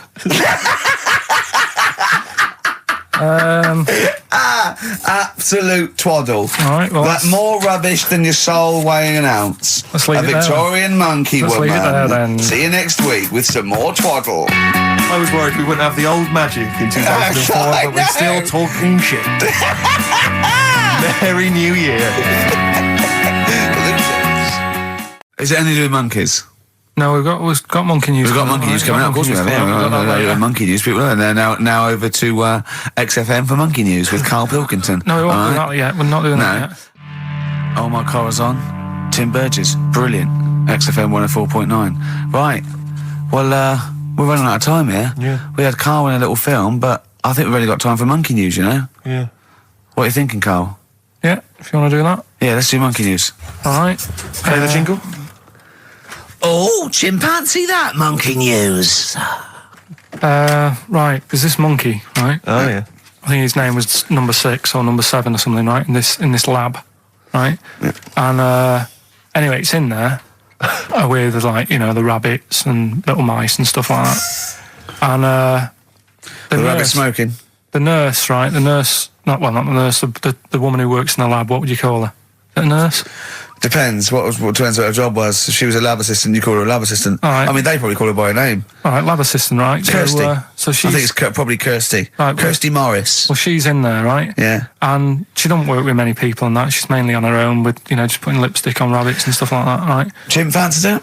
So, Chimpanzee. He's putting on lipstick chimpanzee because she's got hairy legs. He gets pally, right, with this woman. Yeah. Because, it gets to a point when she sees him every day. It's the way he sort of tries to string out like it's a narrative love story. Did the chimp put its hand out and grabbed her, and then you thinking that he made a move on her? So Right, come on, he's let him allowed tell the out. He's story. allowed out. Oh, the it's not a cage. story, is it? He's allowed out the cage and what have you every day. So he's wandering about, and as time goes on, he's watching what she's doing more and more. Right. So he notices like the code on the door. Right. Whatever 247 or whatever. Yeah. He goes, right, I've clocked that. I've got that. I'll remember that. Right. And then he goes, right, there's a lot of lipstick and that knocking about, a lot of makeup. Right, okay. No, there's no way. Finish. No, because So- Steve, you know what's going to happen. Let him finish. I know what's going to happen. So he's there. It's ridiculous. And he's going, well, if it's there, you know what I mean? So while she's messing about with the rabbit, he gets there, he's in front of the mirror, putting a little bit of lippy on. Right? You are no! I can't. It's gone too far. little bit of, No, it's gone too far, Steve. Right, Your mic's off, Rick. He's finishing Right. the story. So- Turn mine off as well. It's gone too far. Turn him off. Just let him finish. Right, so the thing is, right, it's this monkey wandering about. It's got lipstick, it's got mascara on, it's looking pretty I good. didn't mention the mascara. It's looking all right, right? So it knows the code on the door, 247, right? So when she's sort of messing about with the rabbit, right, he goes, right, here's my chance. It's looking good, 247, out the door, through the reception man's there. He's like, all right, Kirsty, right? Don't talk shit. I Feel Free from Cream. That's pretty much the last track, isn't it, guys? I imagine on XFM 104.9. Well, I mean, yeah, I've got nothing to say after that ridiculous story. I mean, that's worse than the bank robbery to me. Yeah. That he clocks out, and the bloke on the desk. All right, Kirsty. Oh, you're 2 foot shorter and hairy. She wasn't a looker anyway. So. She wasn't a looker anyway. Brilliant. Oh, play a record and say cheerio. We'll see you next week for the last time for a little Just while. got ads and... Oh, adverts. Oh, I'd love to end with adverts. See you later. It's brilliant. Going out on a bang. All right, well, this is the final one. Play the jingle. Oh, chimpanzee, that monkey news, you Right, well, this monkey news story, right, it's about this fella, a couple of fellas in Texas, Yeah. sort of running a farm, Yeah. right? Just because they definitely fellas. Well, how tall are they? no, Can we the fellas just let him tell Okay, the they story? are human beings. These two are human beings. Time's against us. They're Rick. running this farm and that, and anyway, so they're outside getting the cattle, and he turns round, right? It's just that cow's... couple of monkeys walking about. So he goes, what's going on, right? So anyway, so it's in Texas. They don't know what to do with the monkeys. There isn't a zoo. It's fairly barren there, isn't it? You know what I mean? Not much going about. So the other fella who runs the farm with him said, look, we need a bit of an hand. Right? So said, let's teach them some stuff. And the monkeys were happy with that because they were lost anyway, right? So they had a They had bit of nothing to a- do. They were bumming around. They were looking for work. They'd hired a motorhome. They'd gone out of their way. Maybe it's like the Hulk. They're like Bruce Banner wandering around going, I need some work. You won't get angry, will you? So anyway, right, so they taught these monkeys how to ride a horse, right? So they've both got a... Sorry, you're sure Charlton Heston's not going to pop up? You're sure you weren't watching a video last night and thought it was a documentary? They've both got a horse each, right? They've been given like a little lasso and all that business. Don't talk shit, Carl. So anyway, it's going well, and it carried on for about 2 years, this, right? It's like, you know, rounding up the cattle every night and all that. Yeah. So, the two fellas are chatting, going, it's worked out well, hasn't it? Right, if there's a hostile takeover and they sort of like buy up 51% of the shares or something. So they said, for this to continue, the monkeys are getting old a bit now. We need a little woman monkey in here to sort of get some kids going for like the future farm people. Forward planning, yeah. So they get a little woman monkey. They decided to only hire monkeys from now then. Why not? It's working. Why mess with something when it's not broke, right? So they get the little woman monkey in. They have kids and all that business, right? But the problem was, right, when they first got the woman monkey in, it was like, well, which one's going to have the woman? Right? So they started sort of fighting a bit and what have you. But because they'd seen the owners of the farm with like don't guns tell me and the stuff, baby monkeys didn't want to go into the family business, went off to be a lawyer. they had a bit of a shoot-off. Shut up! They got two monkeys, right? And because they'd seen the owners with guns and what have you. Yeah. No, that sounds. So they had a bit of a shoot-off. Yeah. That's how they sorted it out. And who won? I think it was George. The one called George. Right. So I think they had 17 kids. The farm's still running. So that's like the last little monkey news there. Good little happy ending to that one. If you were to rub your nipple against his lips while I held him down. Right, come off it now. Come on. No, I'm not doing it. Bruce Springsteen, Thunder Road, last track on XFM's with you, Steve. You can check this all out on the webcam. I've got fingers. Get his arm out of the way. Get the arm out of the way. This happened on Scum. Just the finale is monkey news, obviously. Well, I'm looking forward to it. Oh, chimpanzee, that monkey news, yeah. There isn't. I've been away, haven't I? Oh, right, there's been no monkey news. You can't get. No, but I haven't had a proper chance to sort of, you know. Carl, your monkey news is of spurious tales from the 17th century sometimes. So let's have one of those. No, let's have a monkey who dressed as Zorro and they thought he was a woodsman, but when they took his head off, he was a 4-foot hairy chimp. Let's have one of those ridiculous stories. Well, we've done that though.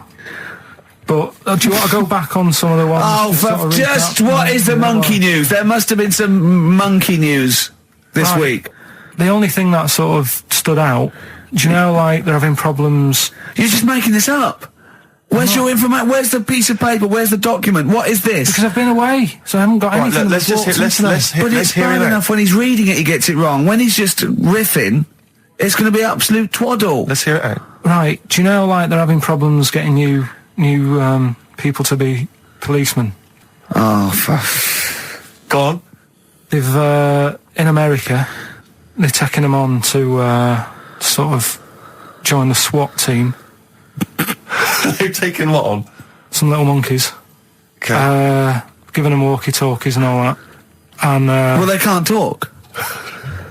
They're just walkies. They don't have to... They're giving them some walkies. What do you mean? What was... being given commands and that. And, they go... so it's one way. They tell them they've got the little thing strapped to them. They're good at, like, getting into small, or some sort of, you know, small places and that, and sort of, you know, cracking stuff and all that. Like I say, it's just half a story I just picked up on. That's not a story. Well, what do you want? Monkey news! Well, I'll get some better stuff next week, but I've literally, like, got off a plane. This is the worst.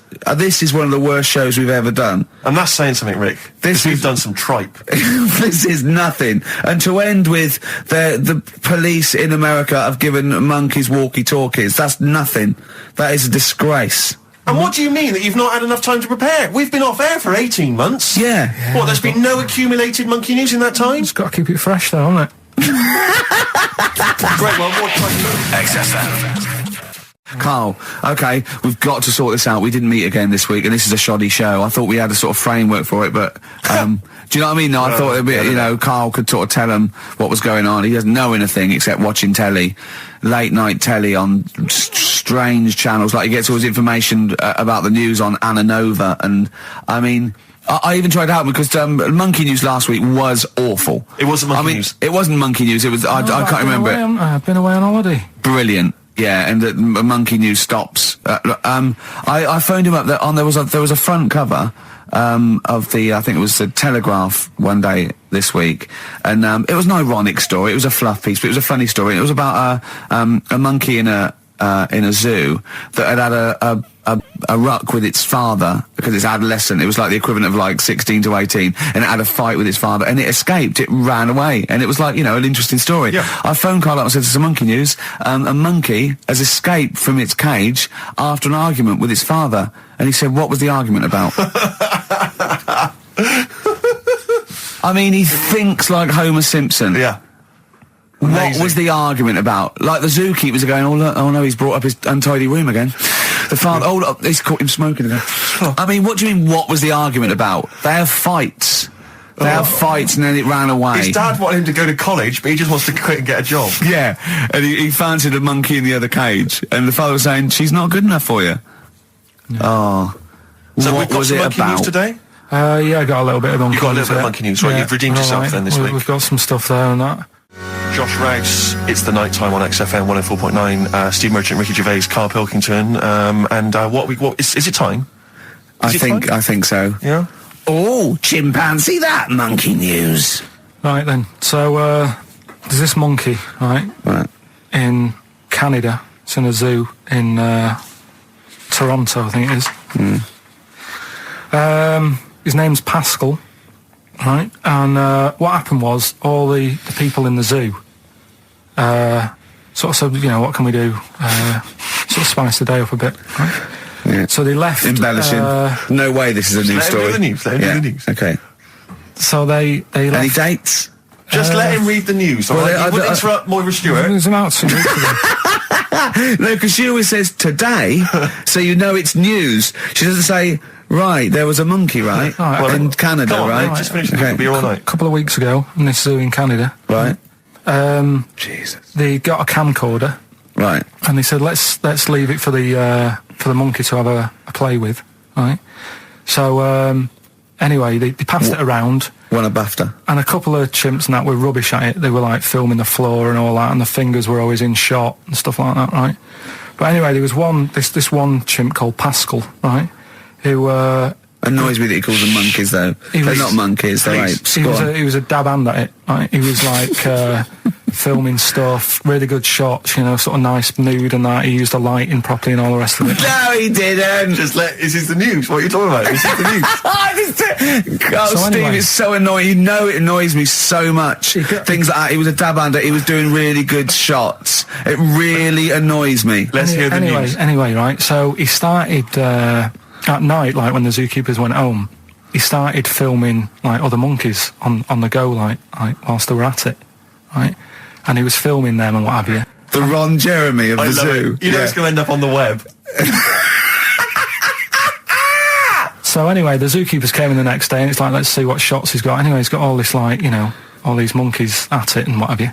So this is honestly, you don't know what this is doing to me, Steve. Can I stop him now? So they thought actually there's a few monkeys who aren't at it enough. Do you know what I mean? They have problems, what have you. So let's give them the videos. That is so untrue. This is so untrue. It's so untrue that it was filmed by a monkey. So it's what so happened untrue. then, right? Rick, I don't know who to believe.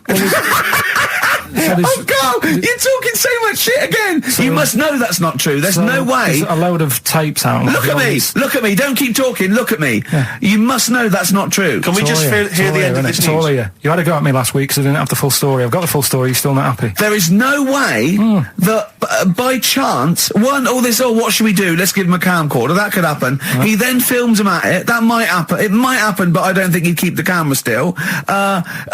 Two, they go, hold on, this is good stuff. This is good shit. This porn's good shit. Anyway, look at that. He's got a lovely shot. Yeah. So this is ridiculous. Let me just recap, because I lost my way there. So the monkey has filmed the monkey porn, and now they're showing it to the other monkeys. Is he directing? Can you hear him saying stuff? Can you hear him go... It's just like, Chimp Pimp 1, 2 and 3 and all the rest of it, right? But anyway, so they've got all these other tapes, because what happened was, They said he's quite good at this. Oh, And the animals, God! and the animals are happy having him around because he's not a human. He's just one of the gang. Do you know what I mean? So they started putting him in with other things like, you know, ostriches. Right. And Talking shit. there was so, and you know they have a problem with pandas in Japan. So they've sent him out there, filming a bit of. Where are you going? Honestly, you really annoy me. There's Come on, no please, way 'cause this is happening. Can we It's just hear the end? absolute. Why can't he just find a real story about a monkey? Let's hear I mean, the end. the end is He's in really China. that. He's going to China. He's filming the pandas and whatever. No, he's not. They wouldn't send a monkey director. well, forget They would it then. not It's send a pointless. monkey It's director. pointless. How you doing, all right, Carl? Yeah, didn't they also write something about me bald round head? Yes, perfectly round little bald man head. They said so. Because you need to know that when you listen to the radio on that. Really matters what my hair's doing. Your hair, have you given it a little sort of polish? Because you look like a cue ball at the moment, and you've had a shave in it. I've never seen such a round head. It actually looks like a plate with ears. Yeah, well, for those that have never seen Carl, I actually, if you remember, I think he looks a little bit like Mr. Spoon from Button Moon. He does. If you've ever seen that show, and also he looks like, you know when they say they find with a little 4-foot human and it's actually 500,000 years old and they give it a name and it's the first, you know, Australopithecus into. He looks like one of them as well. Perfectly round little. He is the missing link. He looks half human, half monkey. Because he's got a slight slouch as well. So Yeah, it's I know, like yeah. those pictures where you see it going from an ape to a man. I He's one know. of those in the middle. Yeah, and of course his monkey hands, his hairy little wrist to those skinny little things that you can get oranges out of holes with, and it's unbelievable. Why are you so all shaved and polished and everything? Got a wedding. What? Got to go to a wedding today, so thought I'd, clean myself up a bit. It's a Ricky and Steve classic on XFM, Sugar, If I Can't Change Your Mind. Brilliant. So listen, it's time, isn't it? We've only got a few minutes left, so you better play the jingle. Oh, chimpanzee that monkey news. So Monkey News, if you've only just started listening to the show. Oh, you poor fool. Monkey News is where Carl reports for us all the latest monkey activity. A headline or a word or someone he overheard in a pub and then totally embellishes it and makes it ridiculous and impossible. He believes it though. He believes every word he's saying. Let me say that when you hear this, whatever it is, I haven't heard it, twaddle, remember, Carl totally believes it. Go on. Right. So anyway, right. I think it's in LA. This happened. Right. I think. Why does he think? So these people are in a restaurant having a lovely meal. Is one of them short and hairy, but it goes totally covers from top to bottom in a spacesuit, so he didn't know it was a monkey? It's not one of the customers, one of the waiters? So they're having a lovely dinner, probably one of the best sort of dinners they've had, right? Yeah. So the waiter comes over and it's like, can we just say that I had a lovely meal and that? Right, it's the chef. Because it is. So, Can we see the chef? Yeah. So can we just, see the guy who cooked it? Of course. Yeah. Short fella, hairy. So the Wearing a waiter said, to be balaclava? honest, Doesn't say much. the waiter said, look, he's busy, he's got meals to cook and what have you. He hasn't really got time. He said, only take a minute. He said, no, I prefer it, So this is a restaurant in LA that serves brilliant food. I'll pass your message on and what have you, right? So, So he sends for Monkey Pierre so White. it's a bit odd. Anyway. So they go out, right? They go out to the car and they notice the kitchen door's open. Yeah. right? Yeah, of course they do, because they're going to discover something that I don't know. So they're going to discover. Just out of interest, where did this chef train before we see him or reveal, what he might look like or like to eat? So anyway, so they pop their head in and think we'll just nip in and go, love fruit salad or whatever. Yeah. So they stick their head in. We better see the human chef. You never guess what? Go on. Monkey stood on a chair, right, cooking veg. Right, so anyway, they're like, what's going on here? What do you mean? What do you mean he's cooking veg? What is he doing with it? Well, he's stood on a chair by the cooker and he's chopping stuff. Oh, he's chopping as well now. He's just relishing it, yeah. It's got a little, he's got the bosses in there. They're like a bit shocked. So he's a bit panicking because he's got this monkey working for him. So they say to him, what's going on here? We didn't know this is what's going on. Why have you got a monkey cooking stuff?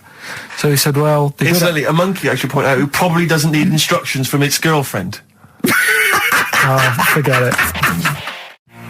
Landed Ben Folds on XFM 104.9. We've had an email, Rick, from Simon Whittaker. He says, he's throwing the question to Carl. Have you seen the video for that Ben Folds song where there's apparently a monkey working the sound desk and shifting the piano? haven't seen it. Yeah, you want to check that out. Talking of monkeys working the same desk, we've also had a lot of... This better be a good monkey news, Carl, that's all I can say, because that was drivel. Amy Winehouse. Play the jingle. Oh, chimpanzee that monkey news. Right. There's this monkey, right? Yeah. And it had been, do you know you hear about monkeys being badly treated and stuff like that? Yeah. So, anyway, it goes into this home. It's 14, this monkey. It's called Matty, right? Goes into this home where it's looked after. What do you mean home? Just like just a little monkey home, right? Okay, so zoo. Yeah, kind of, yeah, but they haven't got any other monkeys there, right? What have they got there? They've got just other animals and that, but not that many monkeys. But anyway, because he's there on his own, again, you know... When you say monkey, do you mean a chimpanzee, by the way? Because you usually do. Yeah. I can't believe that journalist thought this was scripted. Amazing. So anyway, yeah. So he gets sort of pally with the people working there and that, and it's smoking fags. It's having a drink at night and all this, right? What do you mean it's having a drink at night? How? It's all here. It's all here, Steve. I mean, we haven't really got time, but Well, don't say it's all here like it's proof. You've got another stupid story that someone has put onto the internet. Someone sitting at home in their bedroom has put onto the internet. So he's having a fag, he's drinking a lovely glass of Bangrock Station. Yeah, the wine that's perfect for a barbecue. Yeah. Anyway, it's loving life. It's forgetting about its past and everything, right? When this other monkey comes along, Oh no. Trouble's brewing. Go on. right? That comes in. Something's said. Right, forget it then. Forget it. No, forget it. XFM. The little mouse that had an ear on its back. Yeah, sure. Right. Well, you thought he had a bad time, right? Listen to this one. Mouse walking about with us, sort of wearing a monkey's testicle. They're just having a laugh. This is what I mean about a lot of scientists. What are they doing? When's that going to come in handy? I don't know what you mean. Well, they were seeing if, say if a fella loses one, right? Yeah. Hitler or whatever. And they go, well, don't worry about it. We can sort you out. I don't know what the monkey's going to do. I don't know if they keep passing them on or whatever. But the actual monkey testicle was put on the mouse. And it worked. It worked for the mouse. But isn't it... I mean, isn't a monkey's testicle quite large in relation to a mouse? Would it not look like the mouse was on a space hopper or something? Oh, yeah, it didn't look good. Well, they didn't put it where its testicles would be. No, they did. They put it... Well, how could it walk then? The ear was on his back, so he could just get about. Well, I don't know. But Well, you don't know, do you? You just guessed. Did they grow the monkey's testicles where the mouse Well, it testicles looked would... stupid anywhere else, though, wouldn't it? Oh, whereas a mouse with monkey testicles, that's fine. You'd be showing off. You'd be all right. I'd prefer that than the ear. When that mouse gets put back in with the other mice, do the other mice go, George, you look different. Have you had anything done? But the weird thing is, as well, apparently it still works as a monkey. What? So, what like are you talking about? Like the sperm and that was it was still sort of monkey. Of course sperm. it was. What are you talking about? But that's weird. But what, Carl? What? But what? It's only a thing to give it nutrients. That's all the thing they're testing. It's like grafting at that level. Right. What's your question? Because I'm right. What do you think? It would change eventually. It would have changed into a mouse testicle because it had been hanging round a mouse for so long. No, I thought the actual sperm of it though would be a mouse's. Why? Because it's hanging off a mouse. No, but your sperm is actually created in the testicles. So that's why it has to be outside your body. Otherwise, we put them in a nice little cage. But I'm guessing then that they've done this operation so that they can do it to humans. Yeah. Why would I want a monkey testicle if my kids are going to be monkeys? What use is it? No, think. That's no. That's going to happen anyway, Carl. Yeah, but think. Think of what you're saying. They've grown a monkey testicle on a mouse to see if it would still function as a monkey's testicle, okay? So they can do that to humans. So think, Carl. What they'd do is they'd grow a human testicle on a mouse and it could still be used as a human testicle. So what? To give you a testicle that you've lost. From a mouse? No, from another person who it was kept alive on a mouse. because it's kept the nutrients alive, as opposed to keeping it in a deep freeze. Maybe bollocks go off after a week. I don't know. Maybe they get accidents. He had a little a card. Do you donate your testicles? Yeah, I'll tell you what. No one needs testicles yet. Let's keep them on a mouse. You have yours ripped off in some sort of bizarre skiing accident. You go, well, you're in a Battersea Dogs home. You pick the ones you want. They can grow them on anything. They can grow them on a Dachshund. Bulldogs are growing them usually, that's where you see a bulldog. Usually that's waiting for an operator. What don't you understand, Carl? Hang on a minute. I thought this was knob news, not testicle time. I don't understand why. Yeah, this testicle time's not for another 10 minutes. Yeah. Making plans for Nigel XTC. Okay, let's play the jingle. Oh, chimpanzee that. Monkey news. Right, this happened in Pittsburgh, right? There was a rock band, and they've got this studio in Pittsburgh and what have you, and they're laying down tracks and stuff like that. And in the studio that they use, right, there's this monkey works there. Right, I love the way he throws that in. Like he throws that in. This monkey works there. No, it's just got a little gig there. He sort of he carries the equipment in, guitars, stuff like that. He doesn't. He does. No, he doesn't. He just sort of cleans up after the bands. No, he doesn't. Emptying the ashtrays. Doesn't happen. Sort of stuff. He doesn't does. happen. That's the gig it's got. Anyway, right. Gets women out of the crowd that they want to go visit with one arm. So anyway, right. So the band's in the studio, right? And one of the band members brings some A&R fella to the studio to have a listen to the latest track. Right? Yeah. So they hit play, and they're all there going, "Yeah, brilliant, this is good." Oh no. Anyway, so the fella says, "Yeah, I like the track. I especially like the bass on it." Right? Right, this is bullshit. So this is rubbish. So and they hadn't laid down a bass track? So this is. Have you heard it? So Carl, please don't do this to me. So the A&R fella goes, and it's like the band members have stood about, and they're going, "That's good that you liked it." And I'm saying, "Yeah, but what's he on about with the bass?" So this is rubbish. This is absolute rubbish. Where did you get this from? Please, because we never get to the end. Let's hear it. This is absolute nonsense. So they played it back. Yeah, right? And it's the chimp playing bass. Definitely not. So they were like, "That's weird. We haven't got a bassist." Anyway, so they go, "Well, whatever, right?" So we haven't got a bassist. So they go, "Whatever. Let's go home." Forget it. XFM. But we're going to give it to them, Carl. We're going to go through to the end. We've done everything we have to do. Monkey news, the final monkey news of the year, possibly. It's been a joy. I'd just like to say, on behalf of myself, Steve Merchant, and this little bald mank. It's been a pleasure. Yeah, speak for yourself. Yeah. We should just point out as well, if you miss Rockbusters while we're away. Yeah, right.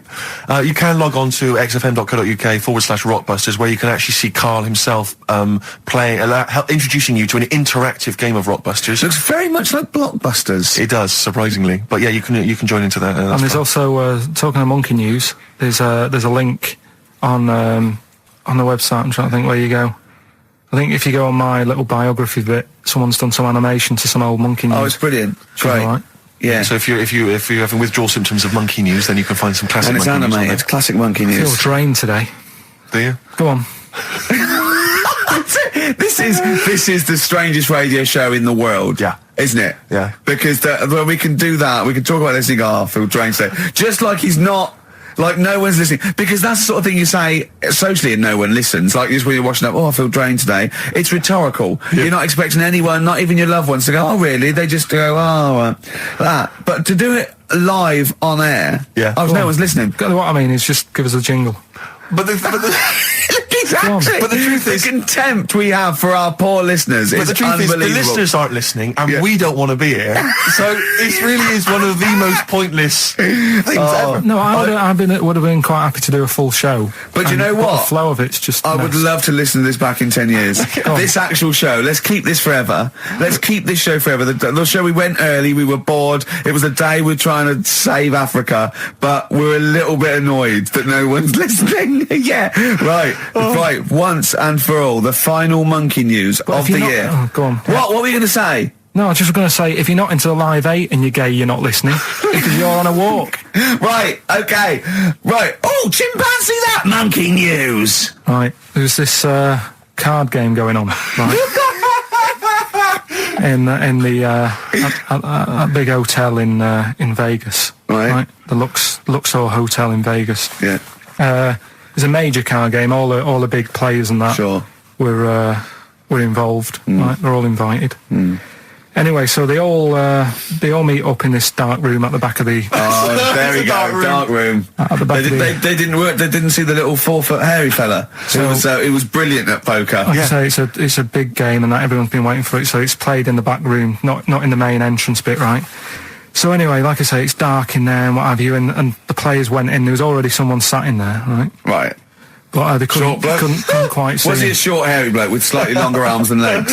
Couldn't see him. Where because his arms slightly longer than his legs, couldn't see strangely him with it enough? being dark. Was he and what have you. holding his hand of cards with his feet? Anyway. So the cards were dealt, right? Cards were dealt, game's going on. His cards with his feet. Game went on for hours, right? No one's listening. The terrible thing is that not even we're listening to Carl now. I know. Literally no one is It's listening so to Carl. insulting. There was a lot of smoking going on. It's going on. A lot of eating and nuts going on. That was a bit weird because they don't normally get through as many, but for this night. So, come on, let's just play Bruce. Goodbye, everybody. See you maybe at Christmas time. Goodbye. So we're looking into animals that we get rid of. I've spoken to someone about snails. I've spoken to someone about jellyfish and that. And looking at cockroaches today. She's an expert. She's just not just some random person. No, she works in a museum, a good museum. I said I'd give it a plug. It's the one near Knightsbridge. It's got dinosaurs and that in it. It's worth seeing. And this is Natural her. History Museum. Yeah. So, It's not sure. He's not sure.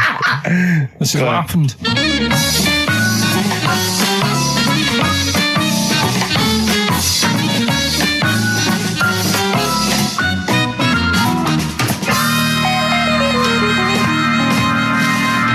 Now, what I'll do, I'll tell you as much as I know, and then you can fill me in if I'm right or wrong. And then at the end of it, we'll get to the bottom of whether we need them or not. Okay. All right. So, first of all, the first thing that I found out is that they have 18 knees. That's not exactly possible. They're insects, so they have 6 legs. Yeah. And a knee is usually the junction between femur and tibia. That's sort of classic human knees and every other animal knee. So with 6 legs, you can only have 6 knees. Could somebody sort of got mistaken for seeing one that was a bit double jointed? I think you're grasping at straws or something. All right. Well, we might have to come back to that one then. Okay. They can hold the breath for 40 minutes. Well, they don't do that because they don't breathe in the same way as us. They breathe through little spiracles, holes down the side of the body. So, no, they're not a very apt simile because the method of breathing is so different. What do you mean?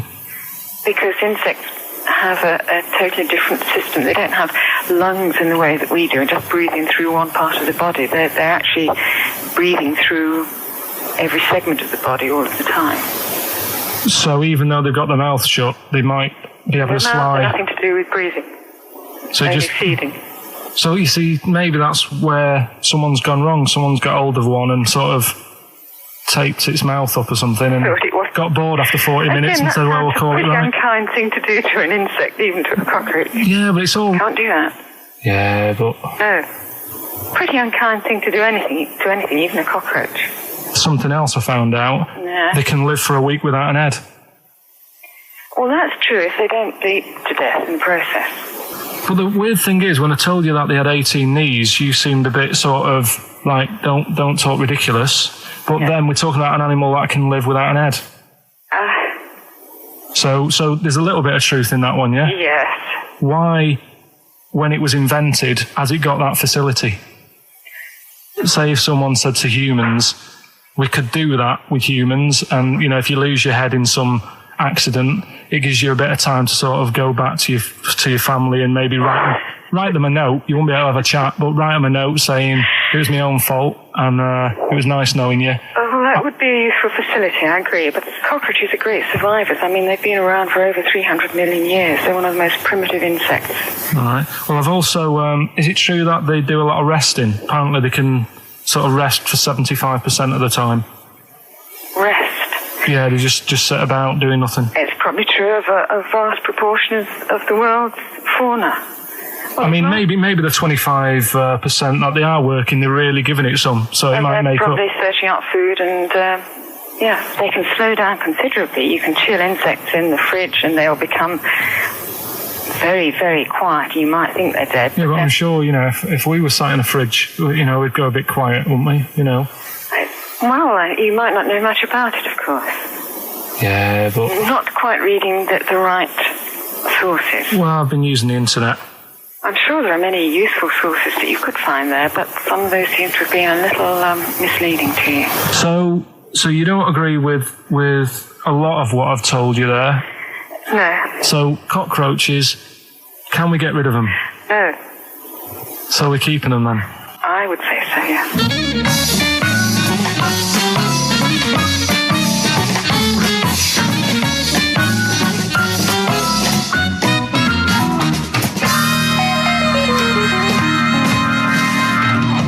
I think we should get her on more often because she sounds like she'd be a bit of an ally, really.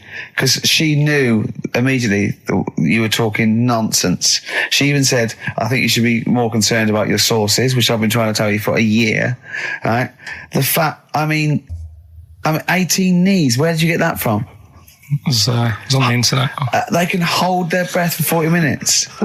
I mean, I don't know what you read and take on. Mad world, don't it?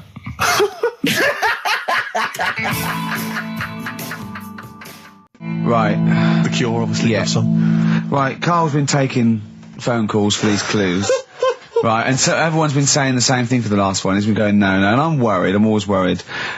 FD, I just overheard him on a call there going, what have I been saying? Oh, no, it's FP. Dickhead. Right, give me the clues out. It's a rollover. Right, tell people we're really sorry to anyone who would have got that right. Okay, right, do the clues quickly. Tell them it'll be a rollover, so we have to do 3 new ones. Do you not write these down, You're such a... I don't write the answers down in case Ricky looks over the thing and sees the answer. Why would I cheat? I'd rather you do something right with your life. Right, well, the clues were I've got 3 other jumpers like this one. Yeah. That was FT. Yeah. You got that, 4 tops. Yeah, that's all right. Good, well done. That bunch of people can't make up their minds if they want to sit in the sun or not. That was C, they were getting that. That was charlatans. Charlatan, right? A bunch of them charlatans, right? What what's Charlie? No, it's like shall I go out? Shall we? Charlatans. They got it, right? Where I went wrong with this one, the Jamaican fella, he had to have some aspirin. Why? It's my fault, I'm not cutting, there's no point passing the book or anything. I said FD. A lot of people were saying, Fred Durst, like forehead hurts, which is a good one. Yeah, which would have been as good as any of yours. But I made an error, so we'll roll it over. No. What is the answer? We'll roll what is the answer? over. Jamaican fella what? Add some aspirin, why do that? What's the thing? FP. It was Frida Payne. Frida Payne. Frida Payne. Frida Payne. Frida Payne. That's awful. You've got to write these down next week. This is I'm right. sorry, You're the producer. I know, but I've had a busy week, haven't I? That's not an excuse. That isn't an excuse. Our excuse is we don't care. Yeah. You do put care. the work in and then make a mistake. Yeah. It's better not to try than try your hardest and be rubbish. Do you see what the point? We don't care. But you've got standards. Yeah. And you're not meeting them. Think of that. You're not even reaching your standards. God. Right, well, that's that, I guess. Well, the prizes will be giving those away next week. Bollocks again. Just completely...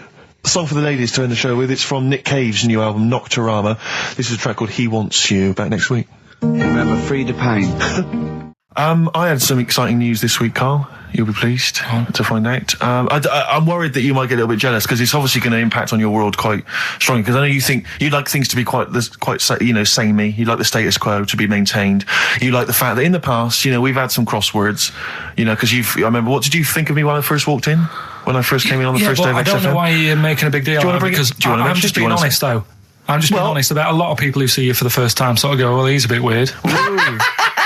I don't know that, Steve, that you brought it up, and then you're again. But I'm sure that wasn't what he said before. No, did he say before? Yeah, well, he's a bit weird. Yeah, well, he looked at you, and I knew. I could see by the look on his face. You know when you know your kid, and your kid's sort of scared of something, and they go, "Why's your kid?" He goes, "Oh, he doesn't like pigeons or spiders." Right. It was like that when I saw Karl, and I brought you in, and I went, "What do you think of that, Karl?" I could see the look on his face that he was disturbed. Sure. And then, as he said, you get used to it, don't you? Yeah, you get used to it. And you have changed a little bit. Your hair's a bit smarter now, and you got some nicer glasses and that, I think. Or I might have just got used to it. Whoa, don't bring it up, Steve. Don't look at me like that. So you say that you think some other people in the office thought the same? Do you know that for sure? Karl. Did you discuss it? Karl. Yeah, I think they do, yeah. Okay, leave it there then. But not just in the office, as you walk through the building. Oh, it's worse than you ever thought. Well, no, it's not worse than I ever thought, because as you well know, Ricky Gervais, what did I do on Thursday morning? Oh, is this the thing... For those that perhaps are not of the female persuasion listening, there's a magazine. Apparently it sells quite well. It's one of the sort of female, kind of issues magazines. I think it's called Company Magazine. It's like your sort of, I guess it's a bit like your Moore or your Vanity Fair or whatever. Anyway, they run every year the 50 most eligible bachelors in Great Britain section. Ding dong, hello. Who's in there this year? In the 50, in the top 50 of the entire country. And then they vote, and they put them in order and see who's the most eligible bachelor. But that's 50 people, right? It always annoys me slightly because bachelor, it kind of seems like a more sophisticated word for loser. Yeah, which always sort of unnerves me. And also, they try and do a different 50 every year, so they're getting pretty desperate to get different ones. No, because also a lot of people who are sort of like successful, are married. So there's very little to. No. There's a huge. I don't know if this is international. It could even be international. I'm not sure actually. So I could be up there with the likes of Justin Timberlake, etc. So Fred Durst. Yeah, that sort of person, So anyway, this is what's exciting, right? Although I'm slightly frustrated because they were telling me that last year, all right, because what happens is the readers of the magazine, they vote for who they think is number one most eligible bachelor, right? Last year, the prize was a 2-week trip in the Bahamas. Okay, this year, I'm rather annoyed because all I'm going to win is a moped. That's the prize this year. That's the prize this year, a moped. Whoa, backtrack. What? Sorry. Last year was a 2-week trip to Bahamas, and this year, just a moped. All I'm going to get is a moped. All you're going to win is a moped. Yeah, you got no chance. You've got no chance. Who else is in it? Well, I mean, I don't know lots of people you'd never heard of. I know Duncan from Blue is in this. So you're second to him at least already. I imagine you're going to come behind the other 49. Because there'll be people voting for me. They get to vote for me. Yeah, Steve. They'll see my photo and then they can vote for me. Yeah, according to Heat, I was 22nd most sexy man in the world. I better take that helmet back. I would. Here's a problem that someone's emailed in. We're taking emails today. If you've got a problem, a concern, or just a general query that you think Karl could answer for you, it could be about anything. It could be about some of the big kind of philosophical questions. Yeah. It could be something to do with war or famine, anything like that, or it could just be a personal dilemma. Something that's happening locally. Anyway, this seems one that I think you probably have. You and your father have probably come across this sort of dilemma in the past. Yeah. And I'd be interested to know what your take is on it. Let me see. This is from Lee Matthews by the look of it. He says, he lives in a suburban area where the local teenagers also live on the same road, and they're running riot. They're smashing wing mirrors off the cars. They're crashing into parked cars on their skateboards. And they're just generally making mayhem, night and day. What can he do to stop this going on? The parents of the kids don't seem to give a damn. Anyone who complains to them, they just say, piss off. The police are useless because they never catch them in the actual act of violence, which is what they got to do to apparently convict them. So they don't know who to turn to, really. It's rather like when a little old lady went and got the A-team, and he was dressed as an elderly Chinaman. Exactly. She knew who he was. Colonel Decker didn't have a clue. Yeah. You see, it's weird because now it has got out of hand. Sure. Do you know what I mean? Like years ago when I was growing up on the estate, you had problems, but not like you have now. Do you know what I mean? Summers were nice as well, weren't they? Well, right. And police are getting shorter and younger. But you yourself kind of admitted in the past that you were something of a tearaway. You didn't do anything like these kids here. The thing is, I was scared that if I got caught doing it, my dad would go mad. Yes. And I remember smashing a car window by accident and legging it in the lounge. and sort of pretending to go asleep on the settee. Right? Genius. And I heard a knock at the door. He and I chloroformed thought- himself just to be unconscious when his dad came home. And there was a knock on the door, and I thought, oh God, this is a fella who saw me. I was chucking a stone in the air, seeing how high I could throw it. Of course you were. Did it keep landing on your head? That would explain a lot. And it came down. Chucking a stone in the air, love To it. see how far I could It's throw it. brilliant. So, I wasn't bothering anyone. Did you by invent that game? Right? Did you get the stone for your birthday? Go and play with your stone. He gave one to Suzanne. Carl, go and play with your stone. The thing is, right, and it came down at a funny angle, and Of course it did. It ate the back of this car, and the back window is the most expensive because it has that heating thing in it. Yeah. In case you got a frosty window. Yeah. So I thought, oh God. So I legged it in, got on the settee, went to sleep, knocked at the door. Genius. It's a brilliant plan. It's a brilliant plan. I couldn't be guilty. I'm asleep. So I love the idea. So the thing is, our lounge used to sort of you could see in from the door, right? So this family who saw me do it saw me asleep on the settee, and my mum said, "Go and get the door." And I sort of went, "What?" As if I'd been asleep. Yeah. I went to the door, like rubbing my eyes, and the fella said, "What did you run off for? I saw you." I was like, "Oh no." And I didn't see my dad. I went out. It was when he was working sort of evenings. So I went out so I didn't have to see my dad. And then the next day I came home from school, and my dad said, 45 quid. Ooh. That's all he said That's all when he he said. looked at me. And then you fell asleep when he went, wake up. You know what I said? No, 45 quid. Now the thing Carl. is, he didn't have to do £45, anything. Carl. Now, I know you were saving up for a brick, but you can't have it.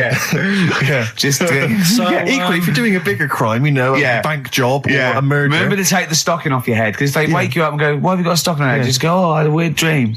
Right, A quick query for you. This is from Jay. He's got a problem here. He says, my parents won't let me ditch my studies. He's currently reading modern languages at London University. Sure. He wants to follow his dream, but his parents won't let him, of being a dancer. Carl. Worse than that, he says that they're trying to arrange a marriage to a bunch of minging daughters of people they know from good families. He doesn't know what to do, so he's got the arranged marriage coming along, and he's also got, he basically wants to be a dancer. His parents are forcing him into something more practical. well, the first thing, right, I don't think Live your dreams? the arranged marriage thing is such a bad idea. Okay. Because I think too many people go on looks, Right. and then you soon get bored of that, and you find out the person who you're knocking about with is actually not your type. Right. Why don't you arrange marriages for people? Well, I'm just saying, right, so I'd say, Jay, go along with that. I wouldn't worry about it. Okay. I mean, if they're really ugly, then, don't go along with it. But if they're half bad, Yeah. put up with it. That's Sure. all right. The dancing, Brilliant. right, That's that solved. Brilliant. I wanted to be a dancer. After I did the boxing, right, I joined a dancing thing just near Man United's ground, right, called Twiggy's. Went along, I wanted to learn some moves. How old were you? Well, it was when Michael Jackson was like pretty big, so about 83, 84, 85, something like that, around there. Wanted to do it. When I went, it was shut, and it had become like a warehouse for toilet rolls. So in a way, I wonder what would have happened. Sorry. How is that an anecdote about you going through dancing? You've told me before you did boxing for a while, you did dancing for a while. You had a true fight in the boxing. You didn't even get in the. That's not an. Imagine if that was a film. This is like a boy's dreams of becoming a dancer. Oh, it's shut. Next on. I mean, how is that a story? Yeah, that was Billy Elliot. Do you think it would have won quite as many awards?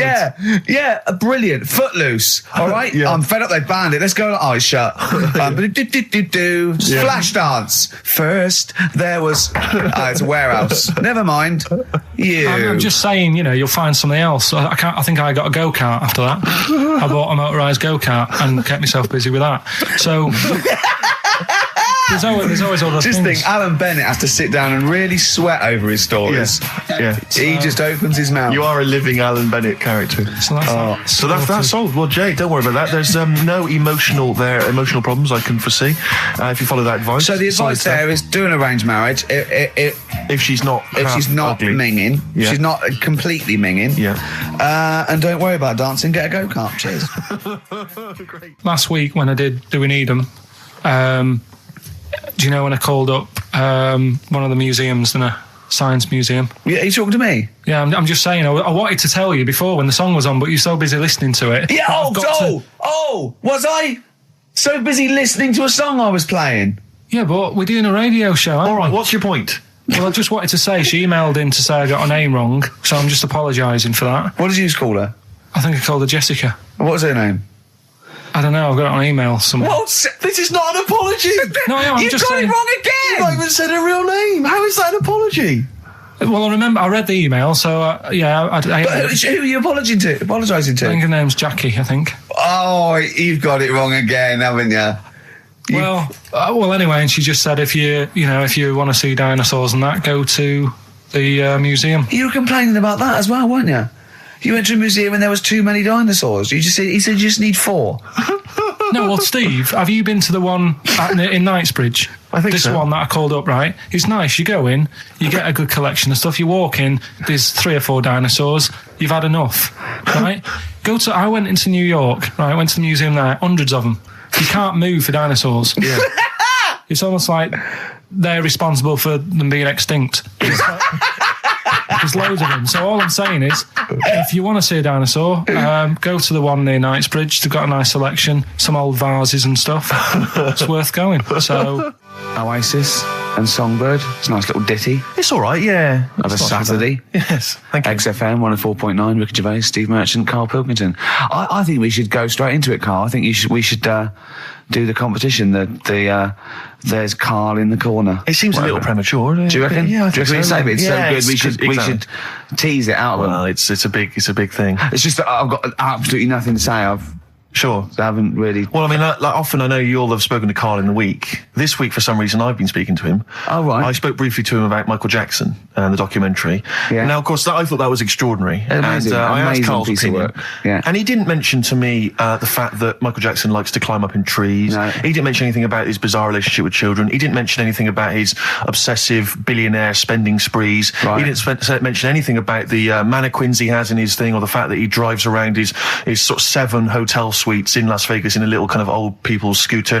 The only thing of note for Karl was he said to me, "Did you notice how big his hands are?" I'll tell you what, though, I did. What? Yeah, how you look at the man's got like a face that he's had reconstructed. Well, I can't even say that; it's libelous. Yeah, But, he hasn't. He's got an he's had two nose face. jobs. Yeah, And you're looking at his hands. But I think it's because you look at him and he looks a bit like there's a bit of androgyny there, but it's sort of like it is quite a petite sort of old lady's face in a way. But then you see these labourers' hands come out. That's always the way with a tranny, isn't it? You know what I mean? Well, you can't accuse him of being a tranny. No, he's not. No, he's not.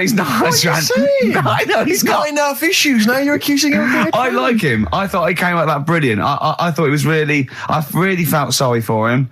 No, I think he cleared up a few things as far as I'm concerned. I thought it was a fascinating piece of work, but I did like the shopping spree. That was great. Extraordinary, because he's just got going such around bad just taste. pointing. I know it was bad taste, wasn't it? It was like one of those bizarre shops. You know what I mean? There's anything sort of a gift shop, but they're trying to make it look like Ming. But if and if it's sprayed gold. If he'd been living in a trailer park, he'd have been ordering, one of those porcelain dolls dressed like a Harley Davidson bike rider, or an Elvis commemorative plate. It was the kind of billionaire equivalent of that. But the hands were a giveaway. It's the same as those sort of transvestites. It's like you get. What was it about his hands? You know when you get like a cab driver or something, right? And he decides to turn transvestite about 60, and he goes on Kilroy. Do you know what I mean? That way, he got a twin set of pearls, and he goes, "I've never felt so comfortable." But his hands are still big. He's got a little wig, and he's got the lipstick on, and he's with his teenage kids who are going, "Kill me." Do you think he's been having surgery on his hands to make them larger? Bigger, yeah. Is that why he was wearing that glove through most of the Exactly. But I think he wants to be a goalkeeper. Right. And they said, "Well, you can't, Michael. You got a big hands." It would help him climb the trees. Yeah. And he can play tennis now without a racket.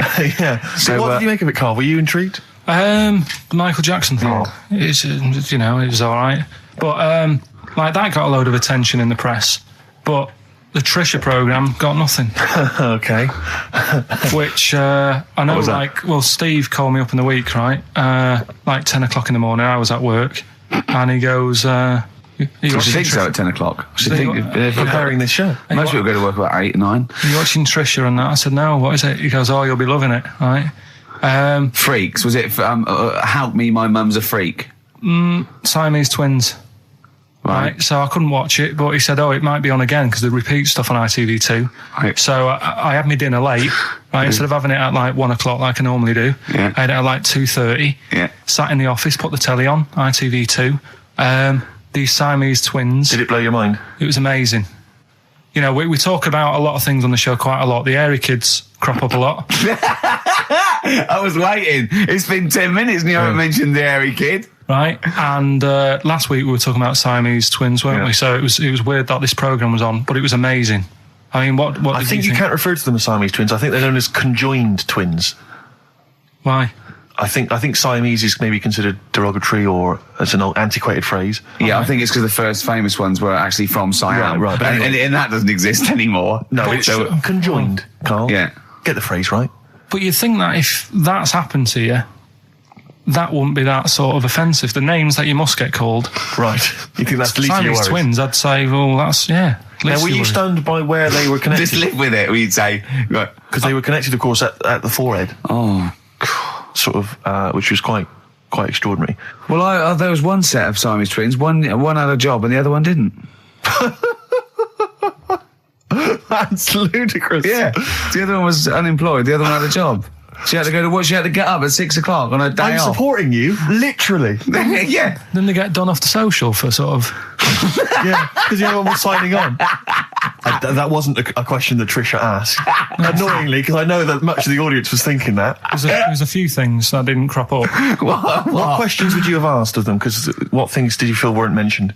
I'd love to just watch Carl watching amazing things. Exactly. Do you know what I mean? It's like early learning thing. Mouth slightly open. Yeah, some mouth slight open at a dribble, looking round to see if anyone else has seen it. You know, I hate that. Like when a cat sees a bird land on the balcony. Exactly. It can't believe it's luck. I'd probably say, how do you buy her like a birthday present? A surprise gift, yeah.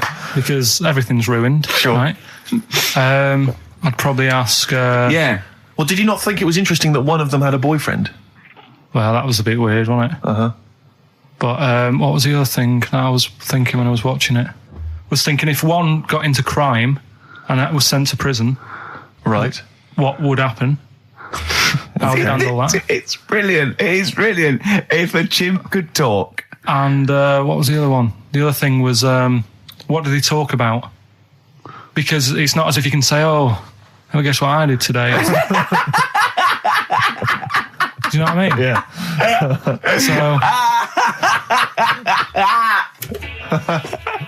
Taking the mickey. The really weird thing about all this, right? And it's annoying because you were saying about, what should have Trisha have asked and all that. Yeah. But one of them mentioned that one of them was adopted and the other one wasn't. Don't talk rubbish. No, seriously. I didn't understand it, right? Of course you didn't. And then Trisha sort of said, well, let's have a chat. And they were like, no, don't want to go into that. What do you mean one was adopted? That's what he said. One of them... don't quiz me on it, but that's what was said. Hello there, I'm a multi-millionaire, and I've just seen your orphanage. I'd love to adopt one of your children. You'd like to adopt one? I'd love to adopt a children, because I've got loads from around the world, so I'd love to adopt one. I'd give you $10,000 towards your... We're speeding through then, yeah. Okay. We've actually got 2 left. I only need one. I'm only interested in one. Yeah, I don't need any more. Don't need any more. They're sisters. I know it would be tragedy to break them up, but I really only need one. Now break it up. There's the rub. You see. Sure. You just need the one. It's $10,000 now. You can have that. I'll sign it now. But I don't want to discuss it further. I'll bring it around. Brilliant. Okay. Ding dong. Hi. Yeah. Brilliant. You brought my kid round. Yeah. There she is. There. That's a joy. Yeah. Okay. Just standing next to a bush. Yeah. Do you want to? Can you bring her out? No. Me? It's like, there's nothing behind the bush. So you just want. I just want to be able to walk 360 degrees round her. Do you want her or not? Yes. I can't believe it. What's that little trolley? She's talented. Oh dear. You're talking nonsense, Carl. Well, whatever. Well, listen, still to come, right? We've got the monkeys thing. Oh, chimpanzee that. And when I was out last Sunday, right, at Johnny's birthday party, Steve was there. Yeah. Got talking about stuff. And a debate that we didn't really finish cropped up. It blew your mind, didn't it? Amazing. Oh, I know about this. Steve told me. This is the infinite amount of monkeys. Or or a monkey with a typewriter and an infinite amount of time would eventually come up with the works of Shakespeare. Yeah. There was no debate. It's a philosophical, mathematical problem. There's no debate. It's true. It wouldn't happen. No, listen, Carl, listen. Infinity sorts it all out for you, right? An infinite amount of monkeys at a typewriter, right? They do everything. They type everything. Infinity just sorts it all out for you. There's no getting to it and they're going, oh, well, let's have a look what they've done. This one's come close. Did Romeo and Juliet. It would do it all. It would type everything ever possible, conceivable. Yeah, but it's a mathematical. Well, we've heard your side of the argument, Rick. And I'll be honest with you, it's a persuasive one. But let's hear Carl, because he heard about this in a pub last week. Yeah, so what's he's got some strong What's your ideas problem with himself. it? What's your problem with it? well, first of all, right, you're saying it's a load of monkeys. It's not just one monkey. It depends. That can live forever. No, wait. It's either a chimpanzee with a typewriter with an infinite amount of time. He would eventually, by definition, mathematically, type everything ever possible. Okay, or it's an infinite amount of chimps with typewriters, and one of them will type it first time. But already that's not right. You either need to have What do one you mean? monkey. What? You mean Let's hear his employment point. laws? He What do you mean can't- it's not right? Let's hear him out, please. If it's one monkey Yeah. with a typewriter that's got loads of ink in it and that, right? At least it knows what it's done in the past. It's not. Keep going. Crime. If you've got a load of monkeys, it's like if you have too many. What's that saying about too many chefs? Too many chimps spoil the soup. Right. Well, it's the same thing. It's like, well, I didn't tell you to put salt in it. I was going to put salt in it, and it messes it up. Whereas if it's just one, they know what's gone on. So what I'm saying is, Just leave him go. I can't be bothered. I want to hear. I want to hear the rest. This blows my mind. He doesn't know what this does to me. It's a mathematical problem. I want to hear the rest.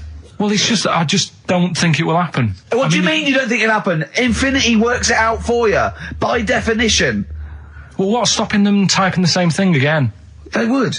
In fact, the problem should be if you had an infinite amount of time that it would type. It works for Shakespeare an infinite amount of times and everything else an infinite amount of times. But that's not as. But not Shakespeare. Oh, shut up, you idiot!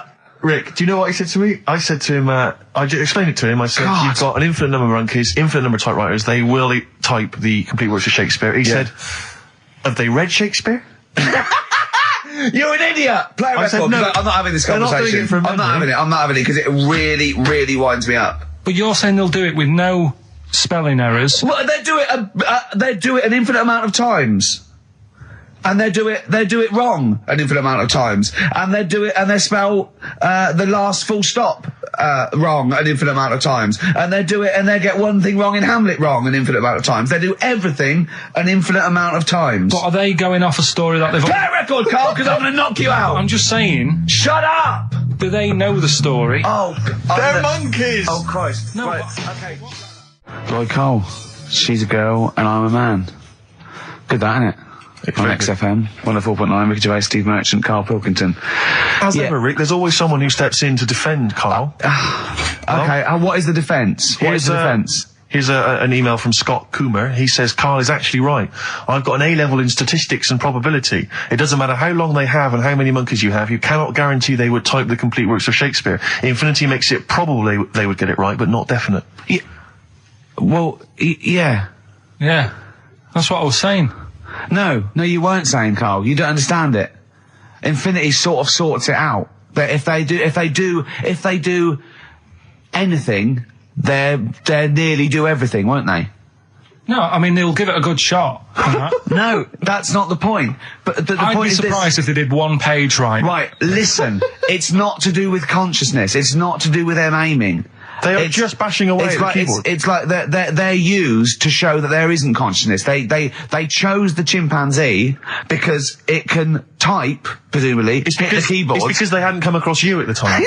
Yeah. It's to take out thought out of it. It's to take out reason and trying, right? It's just random. They're saying that if you typed enough things, if the computer was left typing everything, if you left it for an infinite amount of time, and they chose Shakespeare because there is meaning behind it, and it's difficult to get it exactly right, to show you that Infinity would come up with it's not just Shakespeare, it's every novel. It's everything. Fairly eloquent there from Gervais. A quick riposte, please, from Karl Pilkington. No, I'm just saying, what I don't understand, if it hasn't read it, then how does it know where it's going? Listen, right, listen, right, Can I just explain to people, right? Some people have said, why are you cruel to Karl? He drives me mental with things like that. What do you mean, let me just take a breather. How do I do your editing? He keeps coming in the week. You know that I work here properly, in the week, don't I? Yeah. I've got a proper job, yeah? Yeah. Should be 9 to 5, but I normally get in at about 8 o'clock and work A lot of about people getting 8 o'clock. Working hard, trying to do my job. 3 times this week, I've been rushing around. I walked past my little studio. He's sat in there, all right? Now, because I've got this sort of job, I can get away with it. I said to him, if I was a doctor, would he keep coming to me practice? If you were a doctor, there'd be severe problems with the NHS. Imagine that. The standards would have lowered so much if you can arrive at the hospital, you're a doctor. Pop in, I'll go to lunch, don't we? We have a little lunch break, don't we? I go, come on, let's go now. He goes, I'm busy. I go, come on, let's go now. He's going, you're doing me head in. Well, when I was talking about the monkey conundrum with Karl, he said to me, right, if I had a day off work, and I was, say, watching the TV, and with one hand I was typing a typewriter, would I type Shakespeare? I mean... Yeah, but you see, there's certain things. We were talking a little bit about this stuff the other week, weren't we, when we said, you were going on about Einstein, and I said he's not that good. E equals MC squared. It sounds good, but I've never used it and that. Right? I've never used it! You haven't used 2 and 2 equals 4, Karl! The fella with an apple fell on his head. It could have been anyone sat under that tree. Do you know what I mean? It's just annoying. Lucky. And It just happened to be a genius. Newton gets all the credit do you know for what his I mean? laws of the universe. Well, other people were working whilst he was having a lunch break under the tree. So in a way, it's like he didn't deserve to have that success story. Again, forget the apple and the tree and whether he was sitting down having a lunch break. It's totally irrelevant. Yeah, but what I'm saying is there's certain things that will just happen. It's like, I think we were talking, when we were out eating the other week, we were talking about Noel Gallagher. Well, this is the reason the monkey discussion came up, right? Noel Gallagher... I don't know what to say. I don't know what to say. Rick, I don't want to misquote Noel. I'll be like Herbert Lom in Clouseau. I'm going to get a twitch whenever he opens his mouth. I don't know where to start with some of his statements. Well, as I say, this discussion began because we were talking about a quote that Noel Gallagher supposedly gave. Now, I don't want to misquote Gallagher, but the gist of it was that he said, had I... written Wonderwall or whatever, instead of the Beatles writing Strawberry Fields or whatever, I'd be the one that was considered the great songwriter and it wouldn't be the Beatles. It's just the fact that they came first that meant that they get all the credit as being the greatest band. I don't know where to start with that statement either. I mean, that's Gallagher's thing and he's, whatever. We know what we think of that. What was your point, Karl? You agreed with him, didn't you? Yeah, I reckon, right? Do you know we've talked about putting a baby in a room before and it'll know what colour it is and stuff? If you got a room that's painted red, right, but forget that because that's going to confuse Hear him out. Listen to me. Say if they did some new TV show, right? Like, what's that film with Jim Carrey in where the Truman Show. The Truman Show, right? So they make up a little room and some woman has some kids and you say, right, let's put the kids in this room, and they don't know what's going on outside. They don't know anything about like EastEnders and that. It's like their little world, right? They don't know anything that's gone on. How could a child survive without EastEnders? Right, listen. So he's sat in the room, right? And then when they're all asleep, right, wait for this bit. Someone have you heard this? Yeah, bit? wait for this bit. They're all in a room. Yeah, they're asleep. Yeah. Someone pops in, puts a guitar next to the bed, right? Nips off out again. They wake up in the morning. And one of them goes, what's this? They don't even know it's a guitar because they've never seen one, right? They're talking English, though. Yeah. We just left guitar out of the vocabulary. Right, so... There's plenty more to come. So, one of them will pick it up, and they'll go, I don't know what it is, and they'll start strumming, they'll go, that sounds good, doesn't it? Give them a few weeks, they could come up with Hey Jude. Whereas, typing Shakespeare... A monkey that can't even spell. I see that. Listen, I'll call you can't answer it. I might come with you, Rick, if that's all right. We've got to sort out that Christmas special as well. Yeah, no, sure. All right, I'll see you later. I'm shooting off then as well. Cheers, Karl. Ooh, those boys can rock there. That's the Guns with All Their Roses and Sweet Child of Mine. On XFM 104.9. I enjoyed that. Yeah. That was good. It rocks. I hope the audience was playing it loud like us. Yeah. Ricky Gervais, Steve Merchant, Karl Pilkington. Well, look at him yawning. How rude is that? Karl, what's wrong with you, man? Have you been up late? A little bit. girlfriend was away, wasn't she, yesterday? Yeah, I always have a problem with that. Because you don't go to bed, do you, early? Do you know what I mean? You sort of think... I just always find that thing that if, you're used to living with someone, one of you will go, let's go to bed, then you'll go, all right. But when you're on your own, you go... You just forget to go to bed. I just stay up. Okay, stop eating now, Carl. You've ate all the food. That's just a plate. All right. Okay. Yeah. No, I stayed up and watched... there was a thing on about Dracula. Right. What, Dracula? And I found a flaw in it. Go on. Not the fact that he's the living dead and and drinks blood to stay alive and he doesn't reflect and he can in turn into a mirrors. bat. Well, and you can go on. The mirror thing, you can't look in mirrors, can he? Well, he can look in mirrors, but he can't see himself in a mirror. Yeah. That still doesn't work. Go on. It doesn't work at all, Carl. It doesn't work Go anyway. on. No. Well, centre parting's always really neat. His centre parting's always... how does he do it if he can't look in the mirror? Blood on the floor or something it was called. Rubbish. I love the flaw in the Dracula film is that his centre parting's too neat. How did he do it without a mirror? Oh. Was it a documentary about Dracula? No, there was... The real Dracula. Yeah, the real Dracula, the It's true just a film. It had blood on the floor or something. It was called. Yeah. It's rubbish. We had a little lunch yesterday, didn't we? We did indeed. That was a nightmare. Yeah. I hate going out with you two. I was explaining to Carl, right? I like to excite Carl's imagination, right? And if it involves chimps or monkeys, all the better. Brains he likes, parts of the body, deformity. I know where to, what buttons to push. And I told him about this thing. I don't know if any of you out there know about this, but there's an experiment they did in the 50s, a clinical psychology experiment where there's your two hemispheres of the brain, okay? They're joined by a thing called the corpus callosum, right? Which is just a little flap of skin, like a little scarlet lead that joins your two hemispheres. And what they did, they cut that in half, and they thought it was a cure for schizophrenia, but what it turned out to be, or epilepsy, I think, I can't remember, was that your two sides of your brains didn't function together. You couldn't get information. I was telling Carl all this thing, and one of the things I told him was that they did it on a monkey, and it fought itself over a nut. Like its right arm was connected, by its left lobe of the brain, and it was fighting over itself. And Carl went, instead of thinking this is amazing experiment, he went, would it have been happy if you'd given it two nuts? Yeah, I know. Well, you started off by explaining it, and I remember you mentioned, because I was watching the two of you as you were describing it to me, you said, of course, one side of the brain deals with symbolism, and as you said the word symbolism, I noticed Carl drift away from looking at you, pick up his mobile phone, and start pressing buttons randomly. And I thought it was the word symbolism that got him. And I noticed you took you just a moment longer. And I think the first thing you said was, when did I lose you? Yeah, I knew I'd lost him. It's extraordinary. And he doesn't even try to disguise it. I said nomenclature at one point as well. Right, yeah. And I knew I was dicing with death there. Yeah. But, but I told you tried to look it up, didn't you, on the web? You didn't find anything about it, did you? The spelling of it's, what is it again? What's the word? Corpus callosum. Yeah, so I couldn't do it. No, it's no point. Don't bother. Give up. Don't bother. Give up. So if anyone knows any interesting facts about that, but yours hasn't been cut in half, has it, Carl? That would, again, might explain something. I'll tell you what we will be talking about later. I don't know if you're sort of aware of them, Steve. Go on. Bonobos. Oh, I don't know much about bonobos. I told him about he was looking for stuff. I said, put in bonobo. He was having no luck with chimp.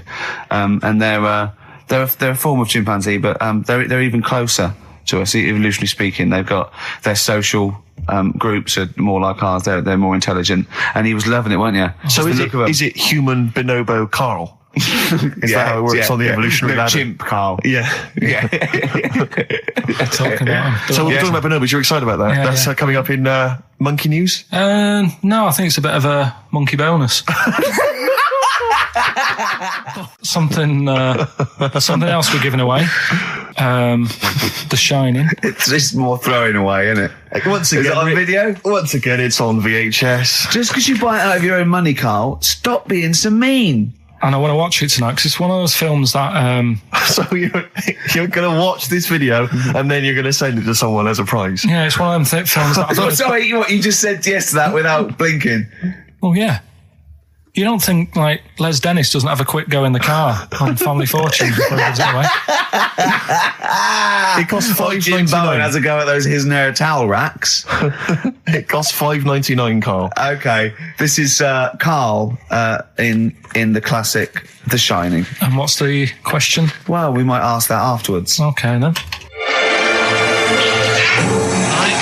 Fine. Still trying to write the book then? Yeah? Yes. Good. Funny, someone told me the other day, weird thing about a typewriter, the top row of letters, the longest word you can write is typewriter. I'll just show you. That's weird, isn't it? It's just the typewriter being... You're not in the mood, are you? You're in one of those grouchy moods again, like you get into when you're writing. I'm not being grouchy. I just want to finish my work. Yeah, just being a bit funny, a bit offhand and that. Let me explain something to you. Go on. Whenever you come in here and interrupt me, you're breaking my concentration. You're distracting me. And it will then take me time to get back to where I was. Understand? Yeah, but I just was coming in to try and cheer you up. If you... I'm full of ideas as well. If you're having a problem coming up with stuff, got loads of ideas you could write about. The other day I read about this airy Chinese kid. What do you want me to do about it? No, it's just that it could make a good book. Do you know what I mean? Sort of following round. That's swell. Well, I'd buy it. But if you don't want to know, don't bother doing it. But do you know what I mean? It's just airy Chinese kid. It's weird because they're not normally that airy over there. Yeah, this kid caked in it. But if you don't care, I wouldn't touch one hair on his goddamn little head. You won't have to touch any hair on his head. Like I say, he's covered. Leave the head alone if you want. Touch his hands. He's totally covered in it. But I love the little son of a bitch. Well, don't go that far. You haven't met him, but I can sort it out. I'd do anything for him. I don't think you'd expect that much. Just take him to the barbers 3 or 4 times a week. He's a good little kid. In fact, I'll do it. I think I'll write a book on him. Yeah? How do you think you can handle that? Yeah. You're not too busy, are you? Well, yeah, I'm pretty busy. I've got to sort out some monkey facts for the show this Saturday, but I reckon I can still... Why don't you start right now and get out of here? All right.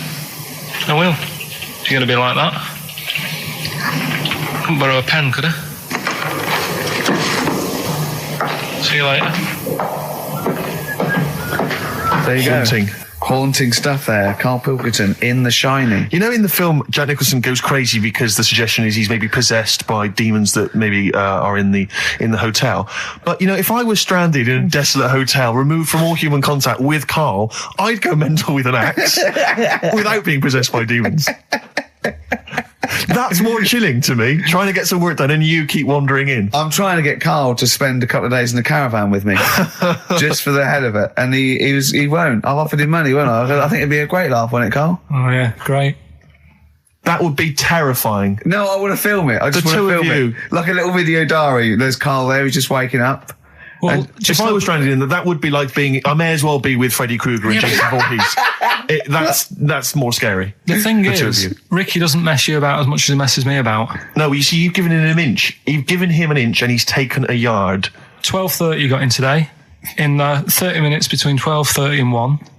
The old bin lid on the head. He wanted to do that again. Yep. Squeezing my head, think he had a go at.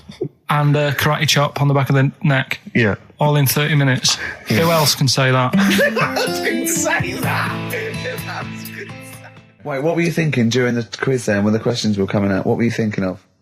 Well, what it was, right, just before the quiz started, I had to go to the toilet, right? Because the rule is, right, people who don't go to it, once it starts, phone's off, no more toilet. They take it dead serious, don't they, right? Yeah. So I went to the toilet. Now, I'm not being out of order here, it just got me thinking, right? I went to the toilet, the gay fella in there, right? There was a gay fella in there? Gay fella in the toilet. Now, how could you tell? How did you know? Just typical, everything about it, right? Everything about it, right, yeah. Oh.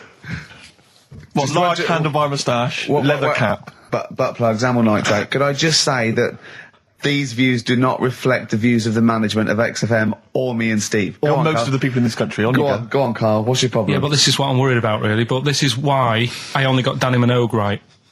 right? Because this was floating around my mind. Went She's to a the big toilet. gay icon, Now, isn't she? going to the toilet, they have like men's cubicle and they have women's cubicle. Yeah. Now, without sounding out of order, is it wrong for me to think gay men should have their own little cubicle? Go in. They should have their own. Well, not cubicle. You mean an actual toilet, I suppose. When I was at the urinal, Yeah. normally, there's a fella there, and then you go, all right, and there's no pressure. But I couldn't go. I was thinking, should I wait? If I go into the toilet, it'll look obvious.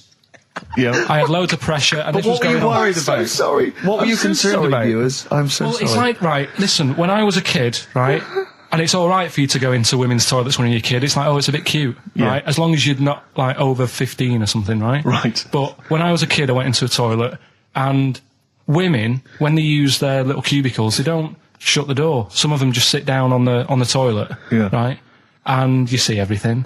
And, no, seriously, that's probably one of the first times I saw, like, a woman. Yeah. That, right, and my Auntie Nora when she was staying over. What happened with your Auntie Nora?